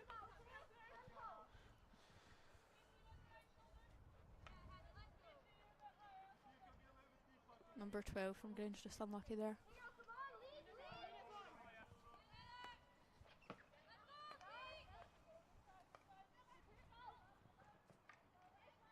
Crichton on the left, trying to cause a little bit of damage. Nice part of the game being a little bit scrappy as teams kind of find their footing. One thing you do notice, and I say it just because obviously it's just happened again there, like the umpires breaking up a lot more of the play. Frustrating in terms of being one of the players on the pitch, that when you're trying to get into a rhythm and trying to get settled, that you're constantly being like, right, well now I need to step back because whistle's gone. Maybe have to put a little bit of pin in that as Uddingston.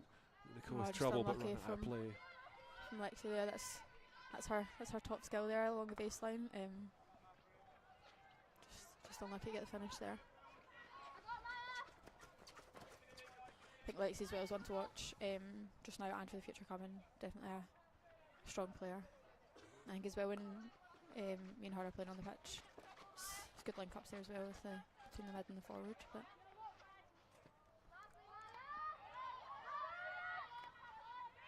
well, able to bring that one down and lay back off to O'Brien. Miller can't find a way through to Crichton.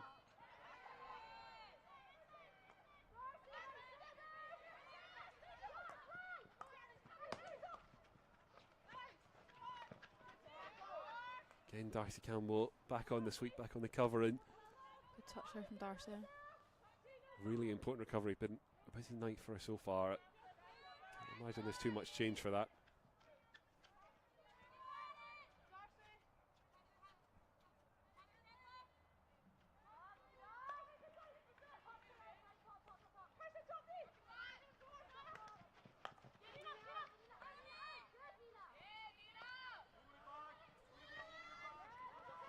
Lexi McMillan not really given a chance there to burst down the left hand side as things started to open up.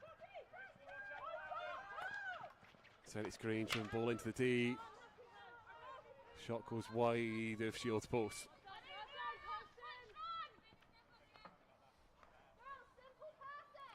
A lot of defensive action for the girls so far. What do you need to see from them in terms of turning that into something slightly further away from the goal and to start creating a little bit more further up the pitch as well? I think just keeping it simple for now.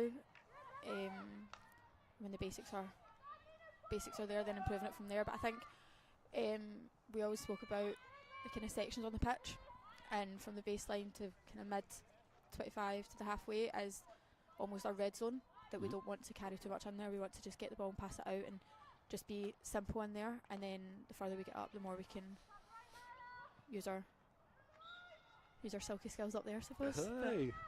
Hey, look, we'll get the brass band started. You know, you want to toot the trumpet. Haven't done. He's have a wee push for his socials as Alistair Condy not able to join us this week. Him in action as part of the Gents threes on the road. So a reminder, if you don't follow at Uddy Hockey on all your relevant social media channels, you'll almost certainly find us there, unless you're on one of those newfangled ones like, is it Blue Sky? Blue Screen? I'm trying to remember the Twitter alternative that everyone set up. Not on there yet.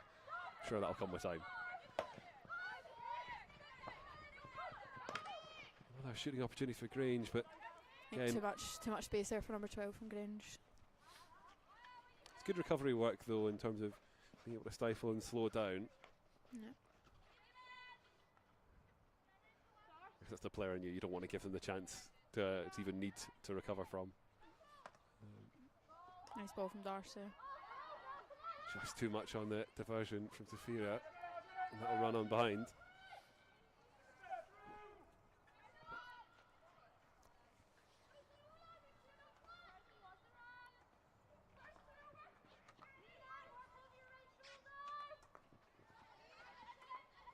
Asha, there's Zafira as Uddingston are able to work it into some more dangerous, drive the ball across the D. Cut out in the first. And Grange will bring this one back out. A crawl. Driven ball into the heart of the D, but Shields can let that one run all the way through.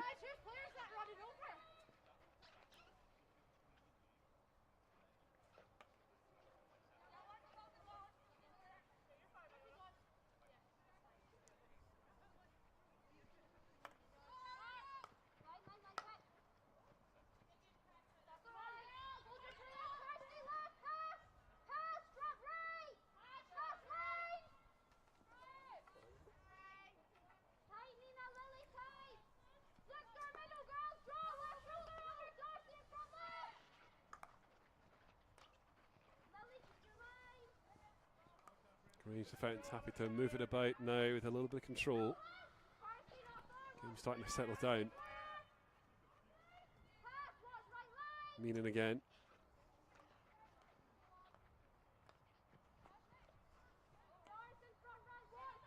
Shield tries to work it forward, but cut out.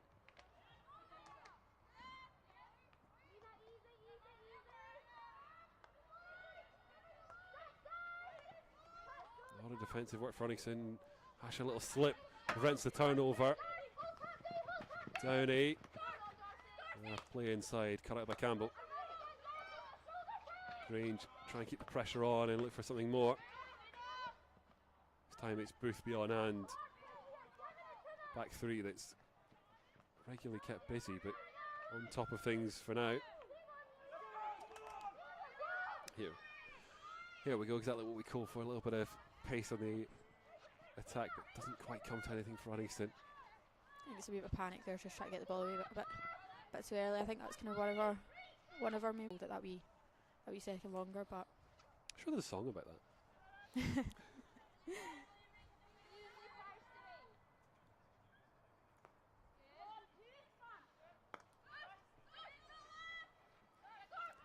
As Campbell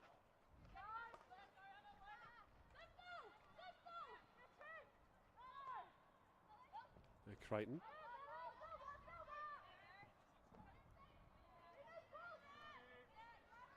Good touch and go there from Ali, getting away early. Finding a lot of good movement on the left, not quite able to do something more dangerous, but yeah, get the opportunity. O'Brien and Hogarth.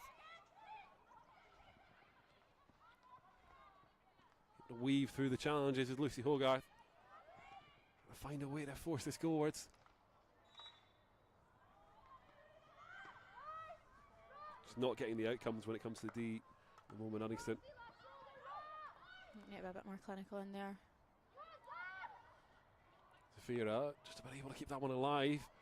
Flashes across the face to the D, but there's no takers.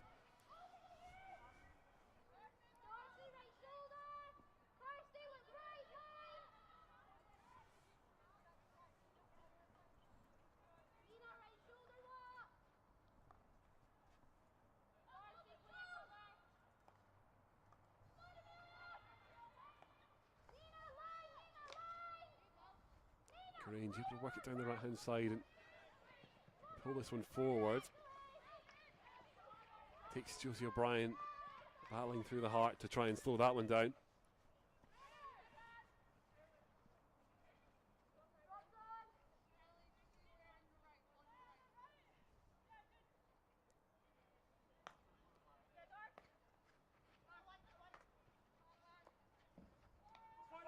That little flick could open things up for Uddingston. Take a long run to keep that in play, just about able to keep that one alive though. It just breaks down, trying to push that one into the D. Good pace there from Amelia. Certainly had defender panicking as she was charging forward looking for that. Certainly positive signs. It's not quite coming together for Uddingston, but you can see the blueprint of how it might.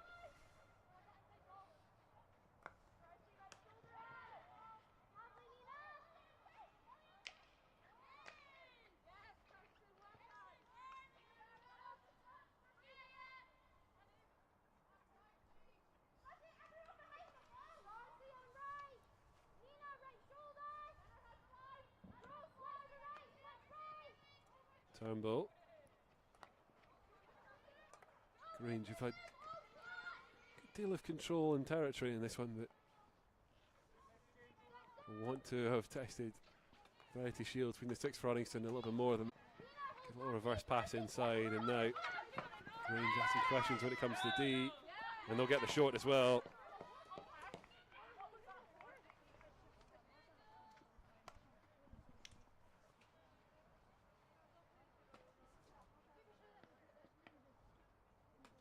It's a chance for the visitors to open the scoring in this one from the set play.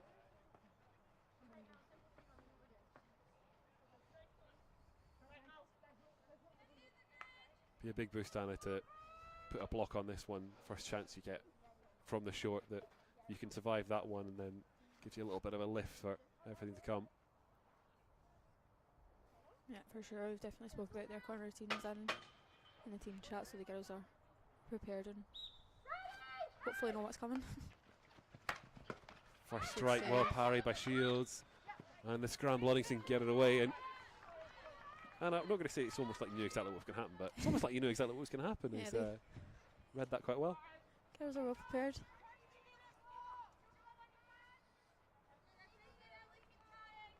I think as well we have obviously the video analysis and after trainings as well, and it's drilled into the girls on this is what the game's going to be like and really focusing on. So we come into games and we're prepared and we're expecting rather from the opposition. You tell me it's just when we bring the cameras out that you all goof around. It's actually serious a lot of times.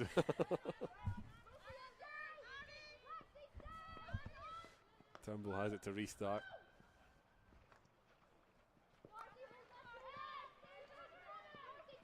Meaning she's a driven pass through, but it'll run all the way.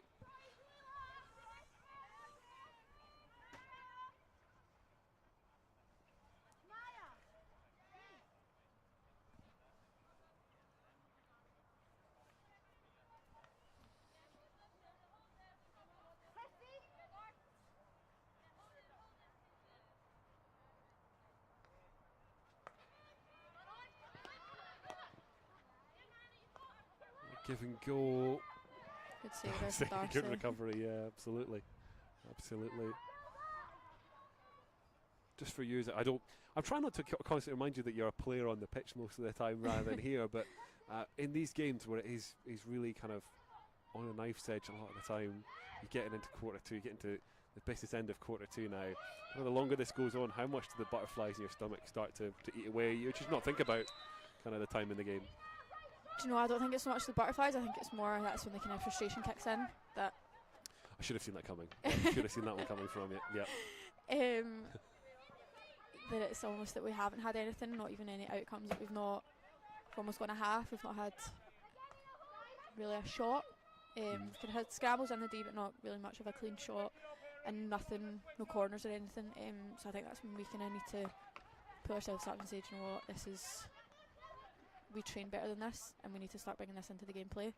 That the corners need to start early on when we're in around the D. It's getting the outcomes and going from there.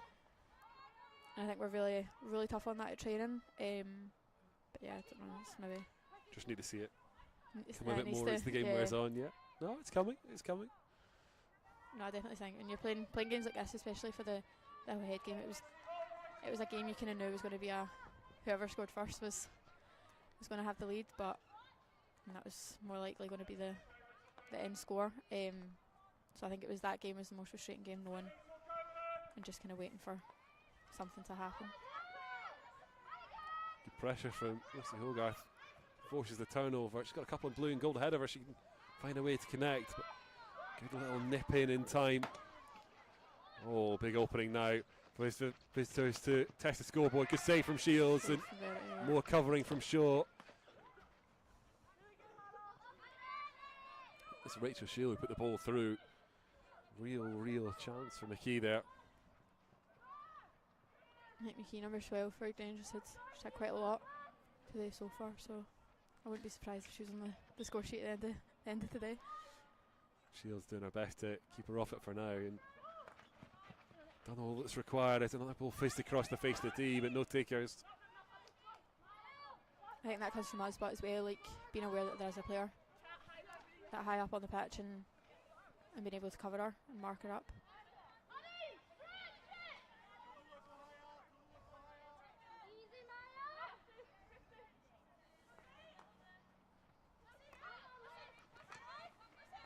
Hogarth able to escape the challenge with the ball forward.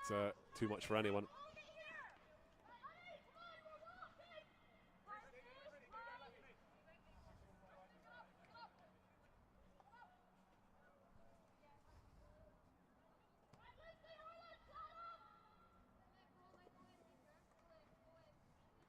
Grange happy to play this one out of defence now. A bit of miscontrol, nearly opens the door. Uddingston forced the turnover, just about to hang on to it as well. Millen trying to burst down the flank.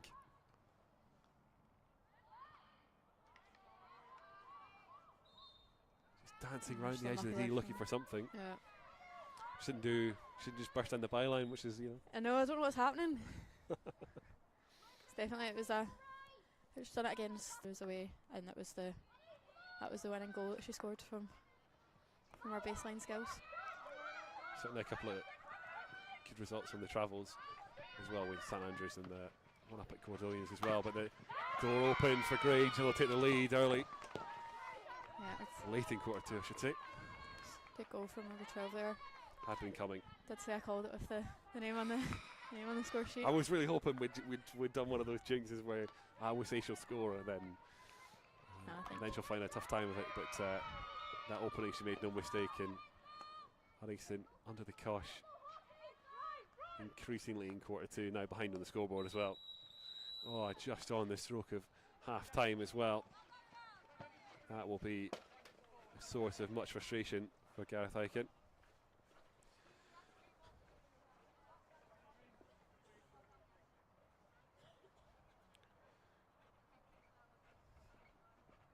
Well, the goal down, but a lot of good defensive work outside of that, just starting to get a little bit more open as that quarter wore on.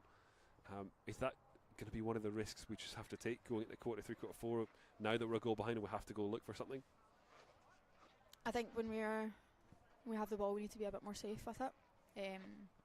Keeping it that wee bit longer. I think we're giving them a wee bit too much. And when they have the ball, when we're pressing on it, a wee bit more aggressive in there, and forcing them where we want them instead of them forcing us. What we'll do, because we haven't had a quick look at that just yet, let's take a look at the league table just as we were heading into this one. You see how tight the league looks at the moment, and therefore how important the result today becomes. There's a core of teams sitting at the foot that I think you'd imagine are going to stay there for the majority of this season, and even post-split. I think there'll be a couple of tough games in there, but a couple that you're confident of finishing above with your current form. The difficulty now becomes, how do you surpass your Clydesdales, your Edinburgh Universities, Grange as well, that, in the lead and above us here, to make sure you get that top 6 place. Is this one of these games where we look at and go, you really do actually need something from this one?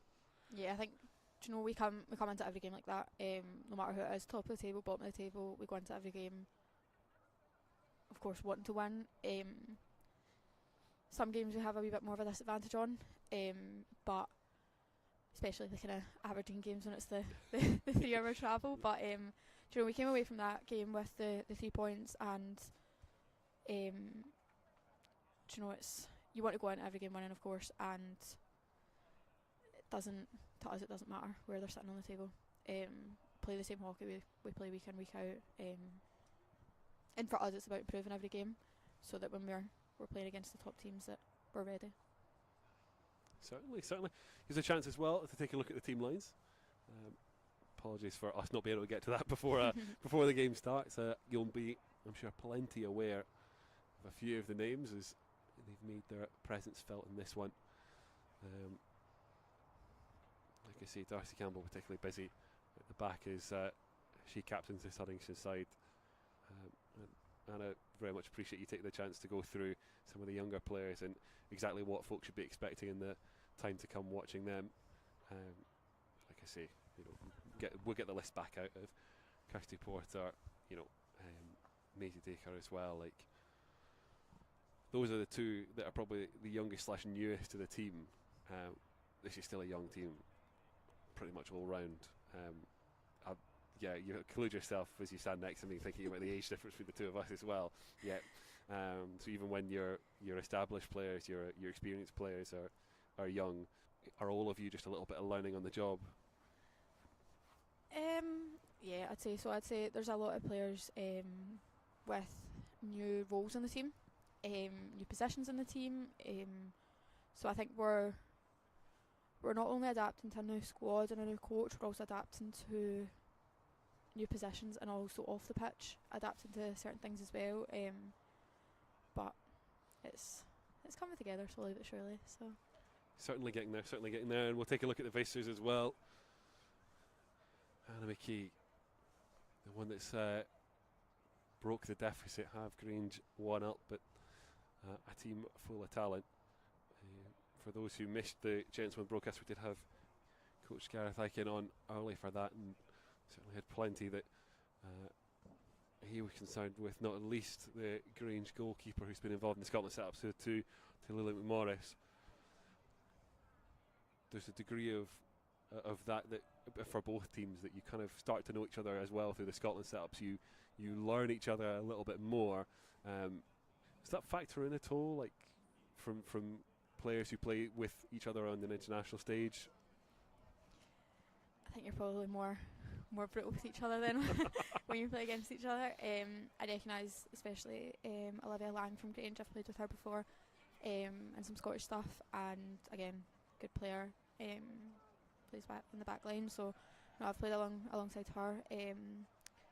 Talia, I think I've trained once or twice with her, but I think no, it's definitely when you play against each other, you're never nice to each other, I can tell you that.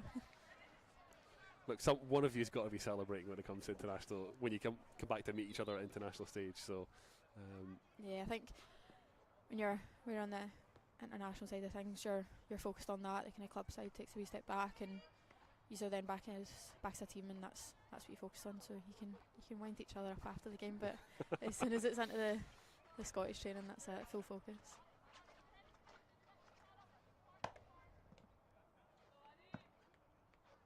Almost ready to get quarter 3 underway. Goal scorer McKay starts us off. Ronnie said we tend to either start games very quickly or ramp up into them, and ramp up is exactly what's required at the moment. Yeah, for sure.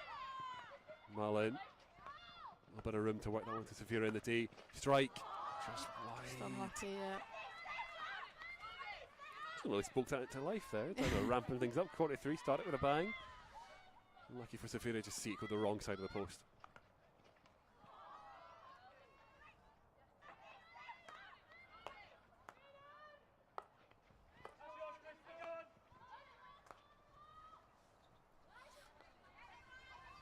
Kroll, with a pick up in space on the right hand side.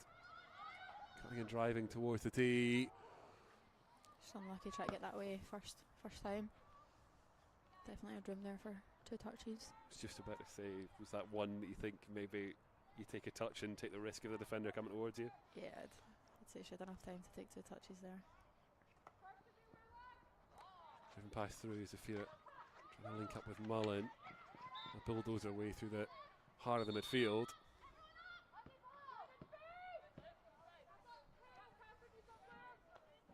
Not quite as egregious as we saw in the Gents game. I think that was Tallulah McMorris there just taking the ball away, thinking it was her play. There was some concern in the Gents game about the ball getting absolutely spanked away as soon as the umpire's whistle went.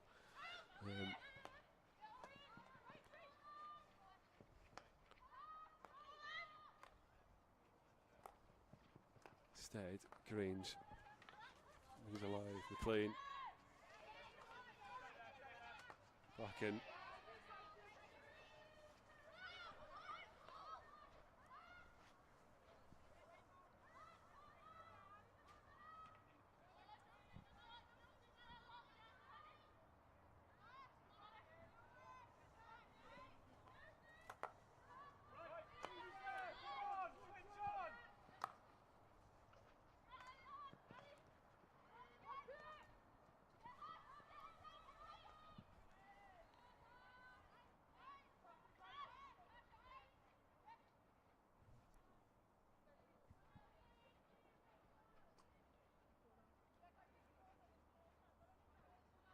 Ratton drives this one forward. A little tip from Mullen. I don't think it was quite the control she wanted. Can still break at the edge of the D for Uddingston, but that'll run away. Need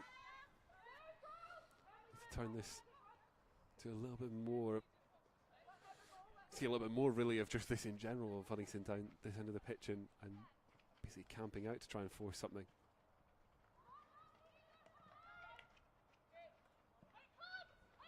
Little interplay at the edge of the D. Zafira, Mahasha. Oh, that'll stumble through. Uddingston find themselves level. It's a really, really unfortunate one, it must be said, is that Little tip from the defender, and I don't really think there's anything the defence could have done about that one, is it? No, Just trundled in. Bit of a sickener for Grange. Unlucky from Grange there for sure, but a good touch there from Uddingston. You see how much it means. I don't think I've heard an own goal celebrate quite as much as that one. No, I think it shows the determination that this team has, that 1-0 down, it's not going to stop them from creating more chances. Just looking to increase things in the scoreboard. It's Uddingston back level in quarter 3 now.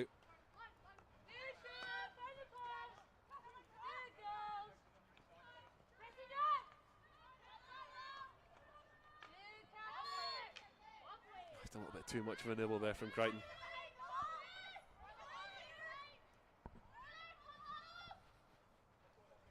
And that's kind of what we spoke about just earlier on, about knowing when to release the ball and when to hold it that wee second longer. Yeah, still battling on this side in the close quarters, trying to force something.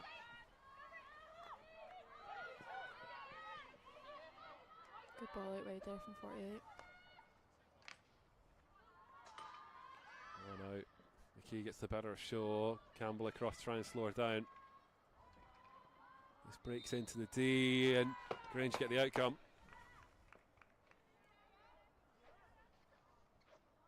Fielded one short corner already. The first one felt important, this one somehow slightly more so. Just scored to pull yourselves back level. Be a bit of a blow to then having to see the short go straight back to behind.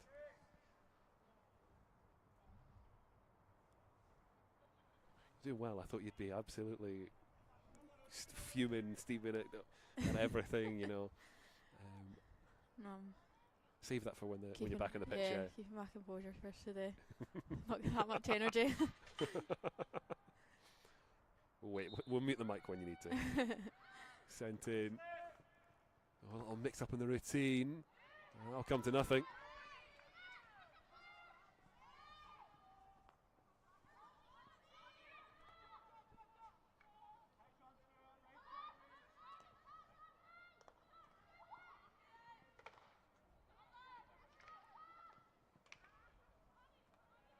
Grange. And the clash of sticks more and more as this game still as scrappy as it was when it started. And like I say, just go back to both teams really, really want something from this, and yeah, absolutely giving it. Though I do have your previous words about wanting a little bit more quality stuck in my head as well, because you're frustrated at some of these little cheap giveaways. Yeah, of course. Comes to nothing this time again for Grange. I think it's when the kind of game goes on, and like you said, when it is 0-0 or you're down or down a goal, even, do you know what, any time during the game, and the kind of frustration creeps in. It's about not letting that affect the gameplay, letting the aggression come, but not letting the kind of the bad side of that, I suppose. So like the stick tackles and the silly mistakes get the better of us. Getting more experience at having to deal with that, are you? Just keep that frustration inside. Yeah, don't express it too much on the pitch. Trying my best. Definitely a learning progress. Hey, look, learning is all we ask. Is yeah, that's for sure. Mullen can't ride the challenge. Cannon.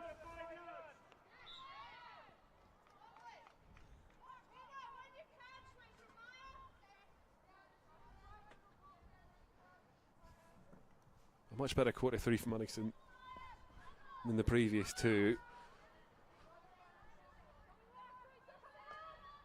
Shaw. Good ball there from Shaw.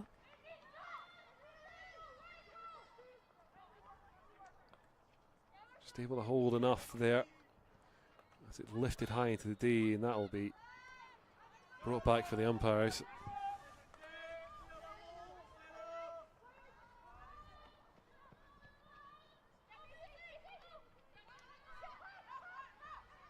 Hasher across to O'Brien, can't bring it under control cleanly.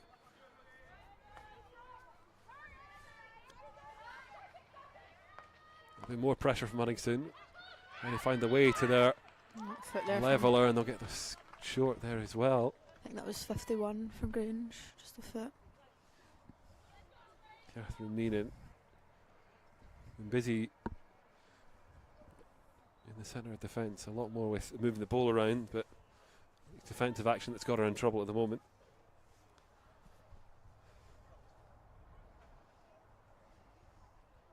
Now we get to have the kind of reverse conversation of defending the short, desperate to not concede. Now quarter 3. It's been very clinical in this moment in time. Asher ready to send this one in. Campbell, it's charged down. First runner just got a touch there.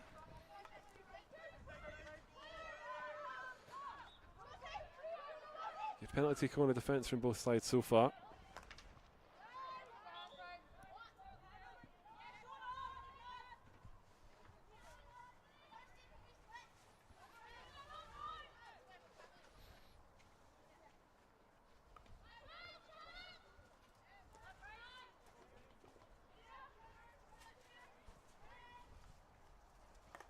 Meenan.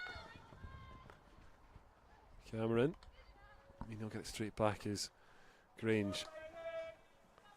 To play this one out, trying to draw Uddingston forward and find the gaps. So they'll try the right. Oh, good touch there from Kirsty. Reaction from the coach on the sidelines there. As soon as the contact happens, hands up and aggrieved. But said it's his defenders with work to do. So touch there from Darcy. She's definitely had a lot to do this game.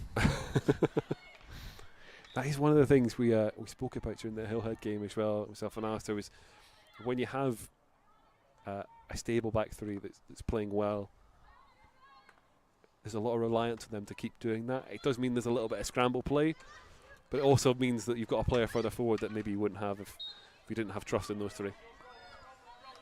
Do you know, I think that's kind of with every line as well, midfield and forwards as well. But I think when the back three is playing, Is that someone who's maybe sometimes tasked with more of the defensive responsibilities? Like, yeah, watch them all charge forward, leave me behind. No, I think when you've got a strong defence, it's definitely helpful, especially Darcy. Centre back there, she's definitely a strong key player. Certainly kept busy just now in these last couple of minutes. There's more work still coming as Grange push her away to retake the lead.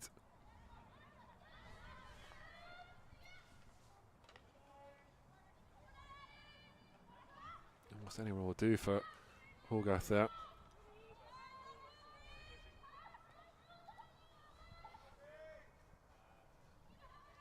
Looks like 4 rotations on offer now.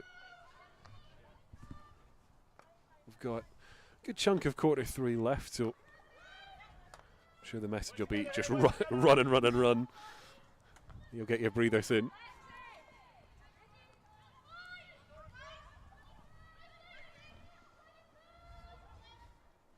Grange have responded from the equaliser.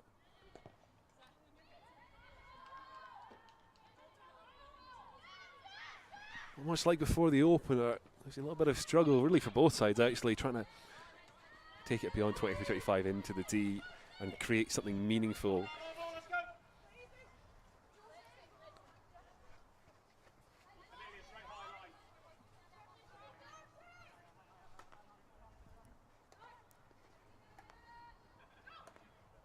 Brian, plenty of space there.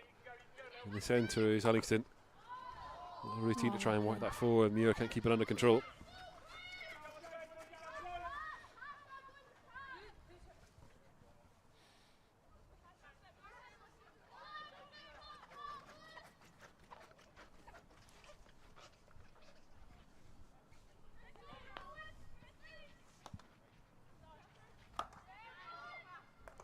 Certainly a high press from those in blue and gold at the moment. They're penning Grange in there.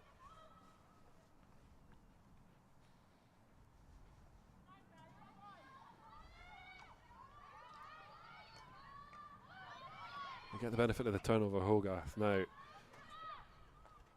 Boothby back inside to Hogarth. Got room to get carrying this one forward. Works it right.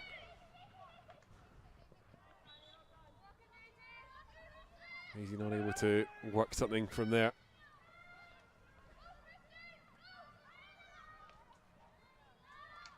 Well read by Neely Boothby, but can't keep a hold of it as Grange keep coming.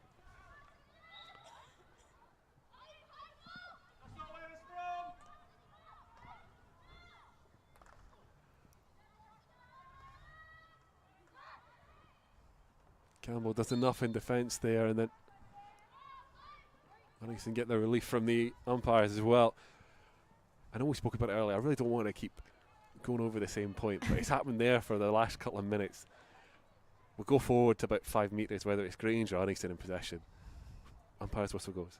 We go forward another 5 metres. Umpire's whistle goes. And it just keeps breaking up the play. And I appreciate, as someone who's still pretty new to the sport in general, there are infractions that are happening, and it probably is pretty important to keep stopping up the play, but it certainly can't be good for flow and for getting into rhythm.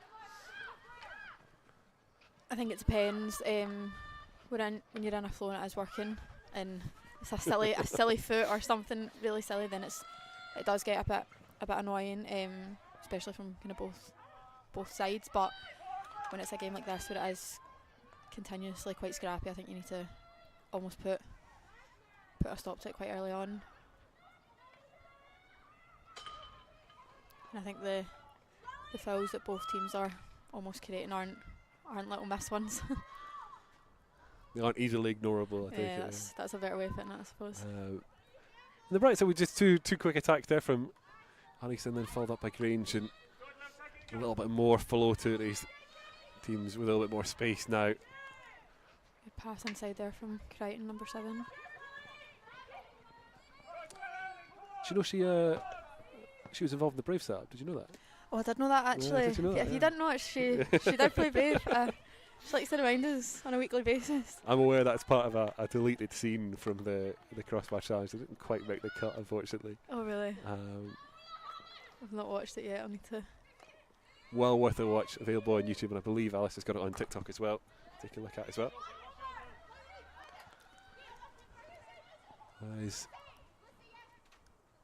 Obviously, for those of you watching out, you're going to have to hold on. You can watch it after this game. You stay watching this one. Crossbar challenge can wait. No, I think we had a few girls involved with the Brave stuff, but Lily's our key reminder. Sure, she'll very much appreciate hearing you tell us all about it. She'll hate me after this. I think you've got a bit of family, cousin love in there, I suppose.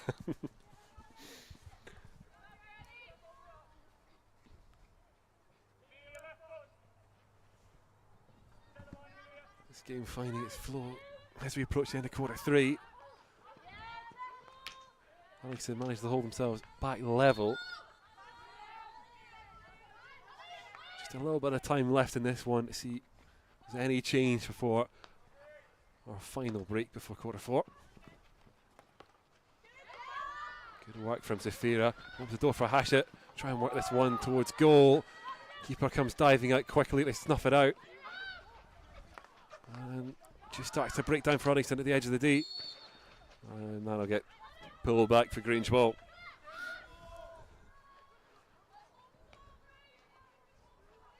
Always a little bit nervy when you see teammates go hidden for play so close to the goalkeeper that it comes diving in like that, yeah? No, just a shrug of, nah, you're fine. From Anna there is the umpire's blow for end of quarter 3. Uddingston a much better spot than they were at the half-time break.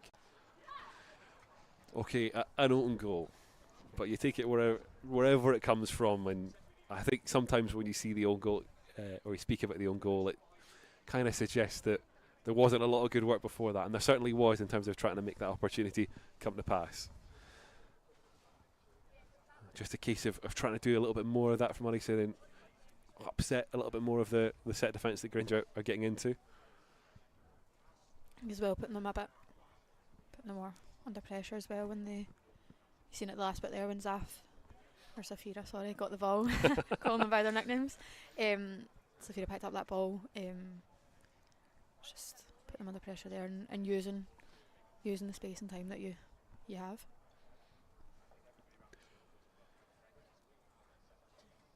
Out of the first game we broadcast this season, there was a little bit of stuff about the work the team did with the sports and conditioning coach Scott.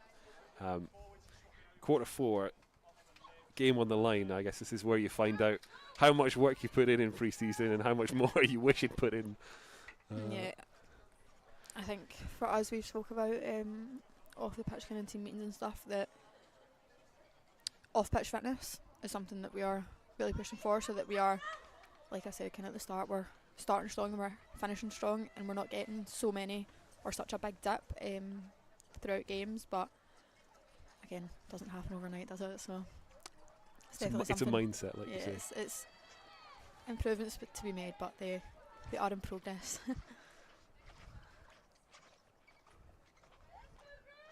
Well, about to see how that progress is going. Quarter 4 underway, 1 apiece. Certainly both sides pushing hard for this one, and very, very keen the result, even if the game hasn't been of quite the quality we wanted. And it's Grange causing some early bother for Shields. Important diving stop. Danger not cleared as Grange still have it in the D. Uddingston will smuggle it out, and now attempt to smuggle it away as well.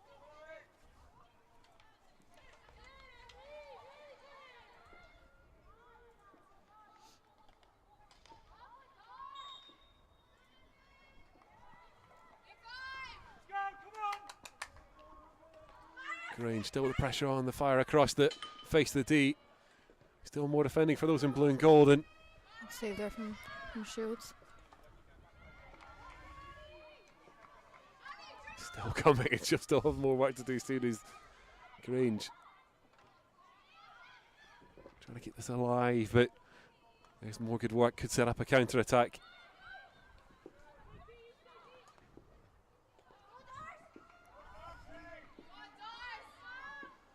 Campbell down in the corner for a way to try and escape.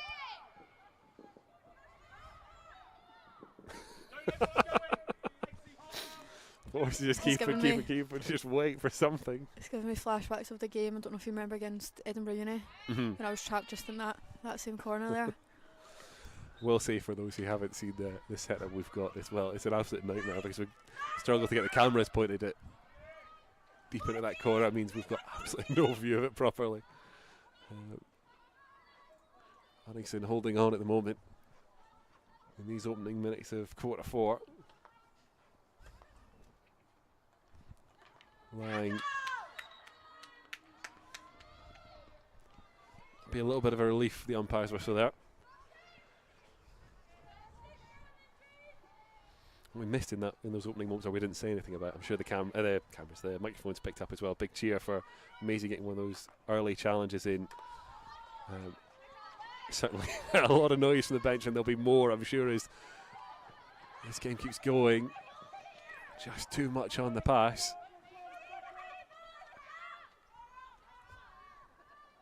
I think this is the moment I spoke about, getting the press high and aggressive in this moment.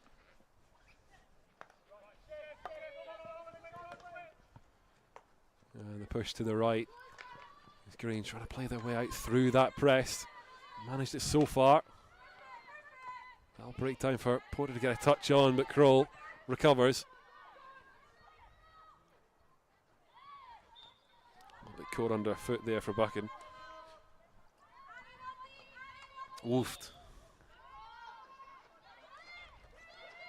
My shot is just not quite caught that one right.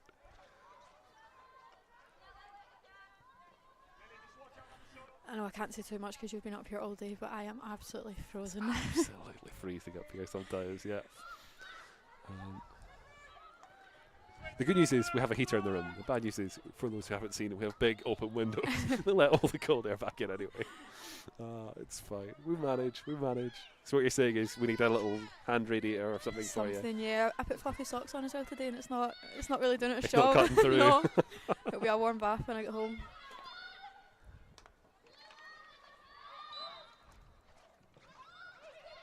Not gonna lie, if there's a late winner here, I'm half expecting you to chuck the headset and just charge down, by the way. So you warm me up for that 2 minutes which you're charging down, I'm sure.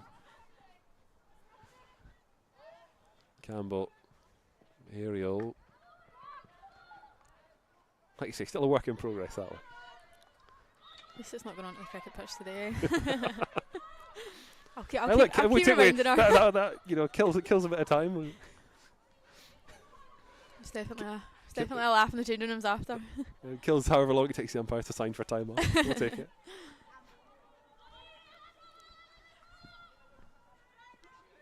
Do you know what happens to the best of us? I seen it in the men's game today as well earlier on. So. What I say, did crack me up when I heard they were giving it big in after the crossbar challenge when had plenty of attempts and managed it just once, and giving it Biggins to use that he hadn't managed it. I thought that was a little bit cheeky from the guys. We'll get them back on the next challenge, that's for sure. Absolutely, absolutely. Plenty of battling from Uddingston, but Grange will keep a hold of this one.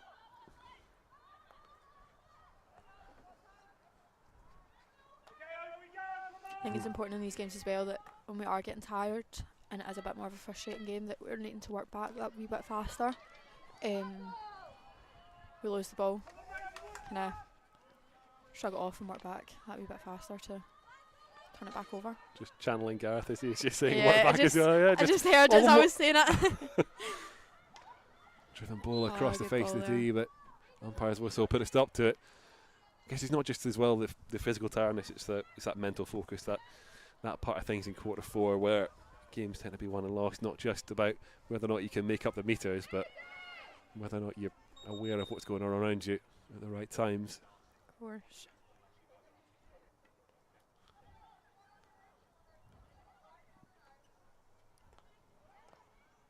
A little bit safer from Shaw this time with the short option, but called into action to try and defend it straight away afterwards. McKee, that's a big chip.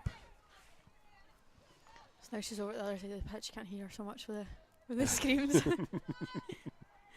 Definitely gives you a laugh.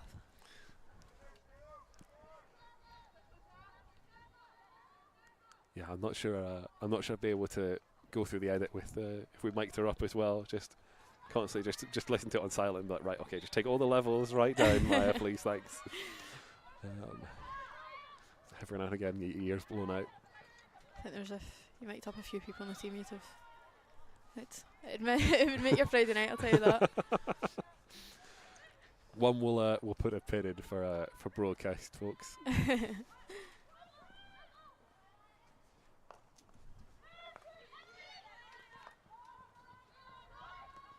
Campbell, he will pick it up. Another good interception in the heart of it is Garth can't work it forward to Zafiro's. Uddingston try and force another quick turnover. Good pressure there from Arlen Miller. She gets the outcome as well. Now Mullen down the right hand side, trying to try and force something. Dancing left and right, just waiting for an opportunity, and it's just keep away at the moment. It's worked out. He's that Millen that's tumbling to the ground to try and get something from it. Ever the competitor spirit, the straight get up. As I'm getting up, I'll have a quick conversation with the umpire about that decision that I didn't quite agree with.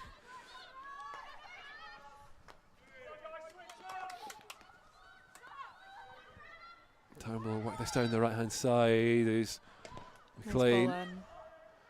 An opportunity for Grange here. Shields does enough as well. Really important stop.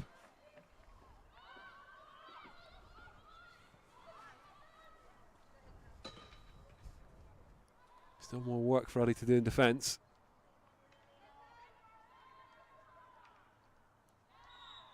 And Grange will get the short from it as well.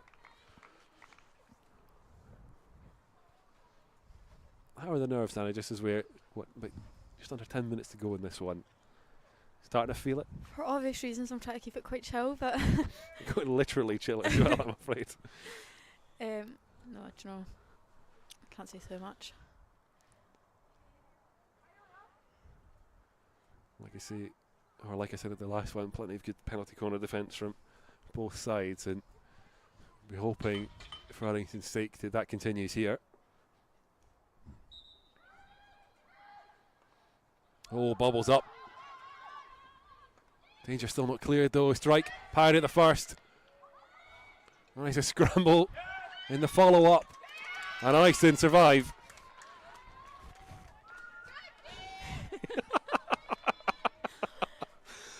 You can breathe again, Anna, don't worry.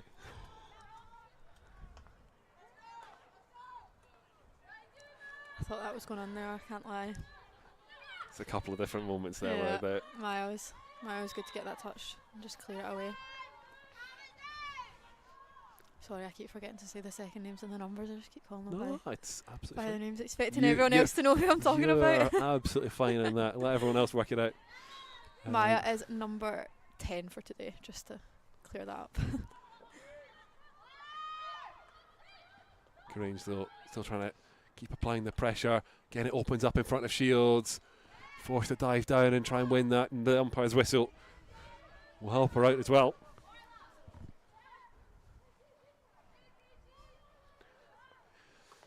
Goes both ways. Exactly what Grange don't want to see, exactly what we Uddingston do want to see is that every time it seems to get to the D, not only are we doing enough just to hold it at bay just long enough for the umpire to blow a whistle for something that Grange have done as well. So important to just keep surviving however it takes.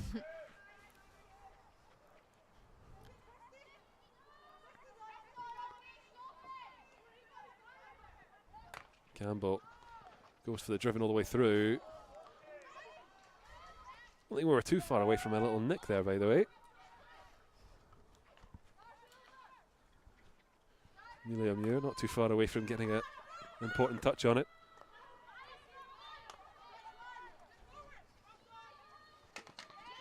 Great challenge from Hashaw. Apparently not. Not saying anything. Not saying anything on that one. Unlucky there for that one. Okay. I'll say that.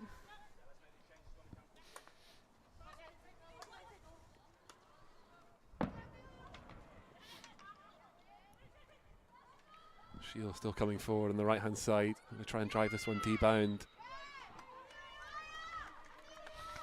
Also, if you thought I'd forgotten, by the way, about the mic up chat, if we wanted a volunteer, I'm just saying there's someone right next to me who could well volunteer for it, and I'm sure it'll be very entertaining. Do you know? Ready for that silence, just to sit there and like, nope. Oh, that's a good tackle there from Olivia. Uddingston still battling for this one, and Do you know what? I wouldn't say no to the mic up challenge, but I think you might have to bleep me out a few times. That's all I'll say. we'll do what we can to make it family friendly. Under my breath, of course. Well, that's up a little bit slack for him. Grange trying to bring it out, and Letty Millen trying to battle her way into possession, and she has. Crichton will take this quickly. Dancing through, trying to work it D-bound. And that'll be a short for Uddingston. Good work there from Crichton. No breakthroughs from the short corner. We make it under 5 minutes. It's probably right about there. Now would be a really good time. Kirsty just running over there with a call from Gareth on the corner setup, so we'll see what he thinks the best option is here. Sounds like a mix-up. He did tease that they had seen a new routine in training on Thursday. Not saying it's getting an outing. Not saying it's ready, by the way. I've Don't not know how much more practice it needs. I've not seen that one yet.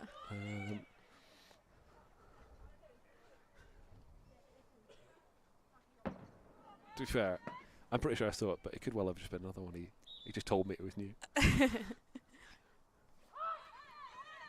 And Zane, a little deflection from the injection, and Campbell back to cover and recover. It's two in a row from the short corner. That I think the it's initial delivery not working.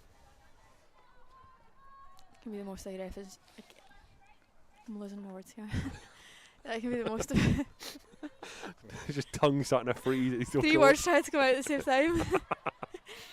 No, especially when it's a tight game like this, it's definitely frustrating when you give such a big chance like that away. Decided by fine margins. Might not be decided at all from here in terms of this might be all it is goals wise, and got to say that's probably a fair reflection on chances, but still a couple of minutes left for things to change. Downey. Ratton able to gather in defence and break this one back out. Millen will keep the carry forward going.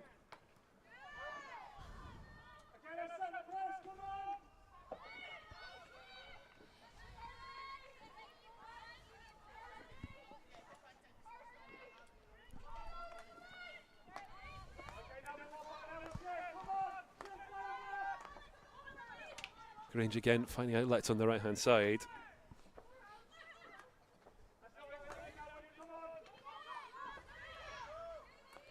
Turnbull.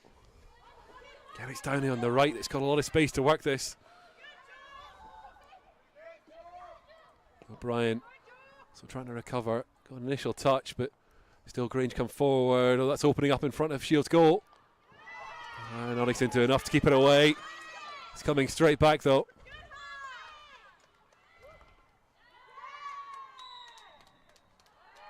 It goes Grange's way.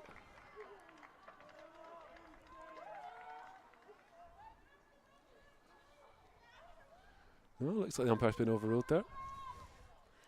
Don't quote me on it, I think I might have hit a Grange foot first. What? That's why you've got the two umpires. That one signals for sure, the other one just Of course. can pass on a little bit extra information. Turnover means it's Uddingston ball and significantly less dangerous for the host.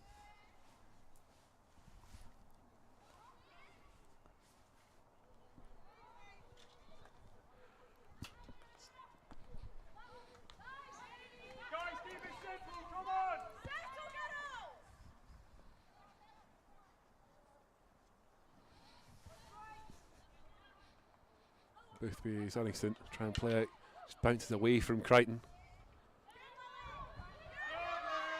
It's good work just to slow it down though from Lilly in the pass forward, will run behind. Been a couple like that across the game really from both sides, trying to play a little bit more direct. It's just not quite finding their targets.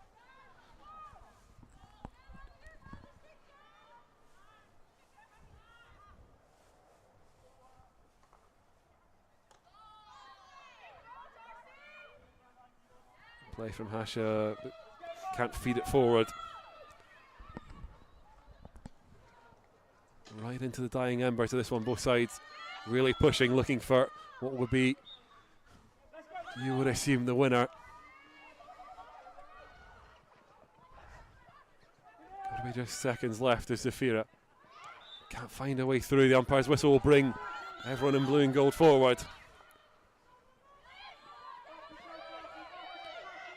There will be an absolute eruption from the sidelines if there was a goal there, but there's no time for it. Into the draw here, Uddingston. Really a game between the two sides, can't be separated in the end.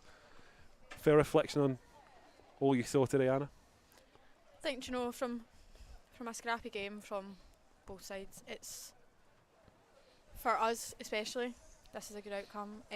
Although, like I said at the start, we want to go into every game winning it, but to get a draw against Grange is definitely, we'll take it. You're happy with it? We're happy with it. Yeah. But I think, especially for us, there's of course some really good stuff in the game, but there's definitely stuff to work on. Like we said after the goal in quarter 3, you don't really mind how it comes about, just that it comes, and it did.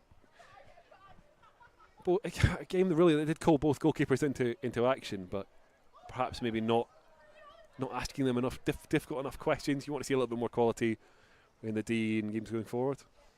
Yeah, I think so. I think just getting more outcomes in the D and working a wee bit more as a team in there, to get the outcomes.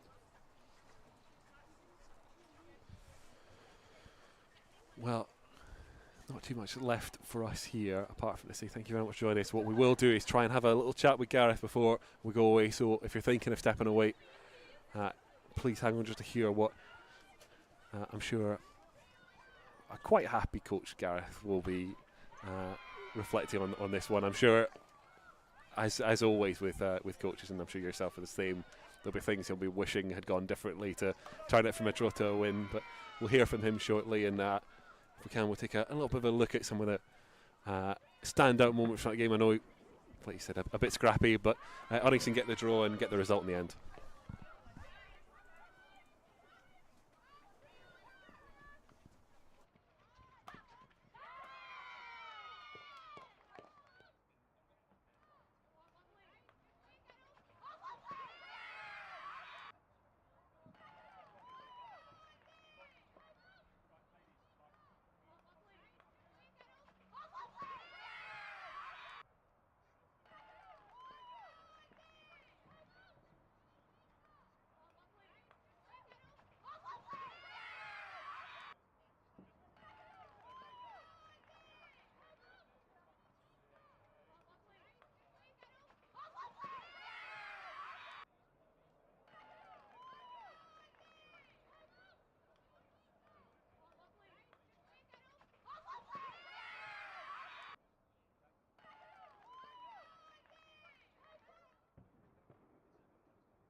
So, Gareth, really hard fought point in the end there today. What did you make of the game?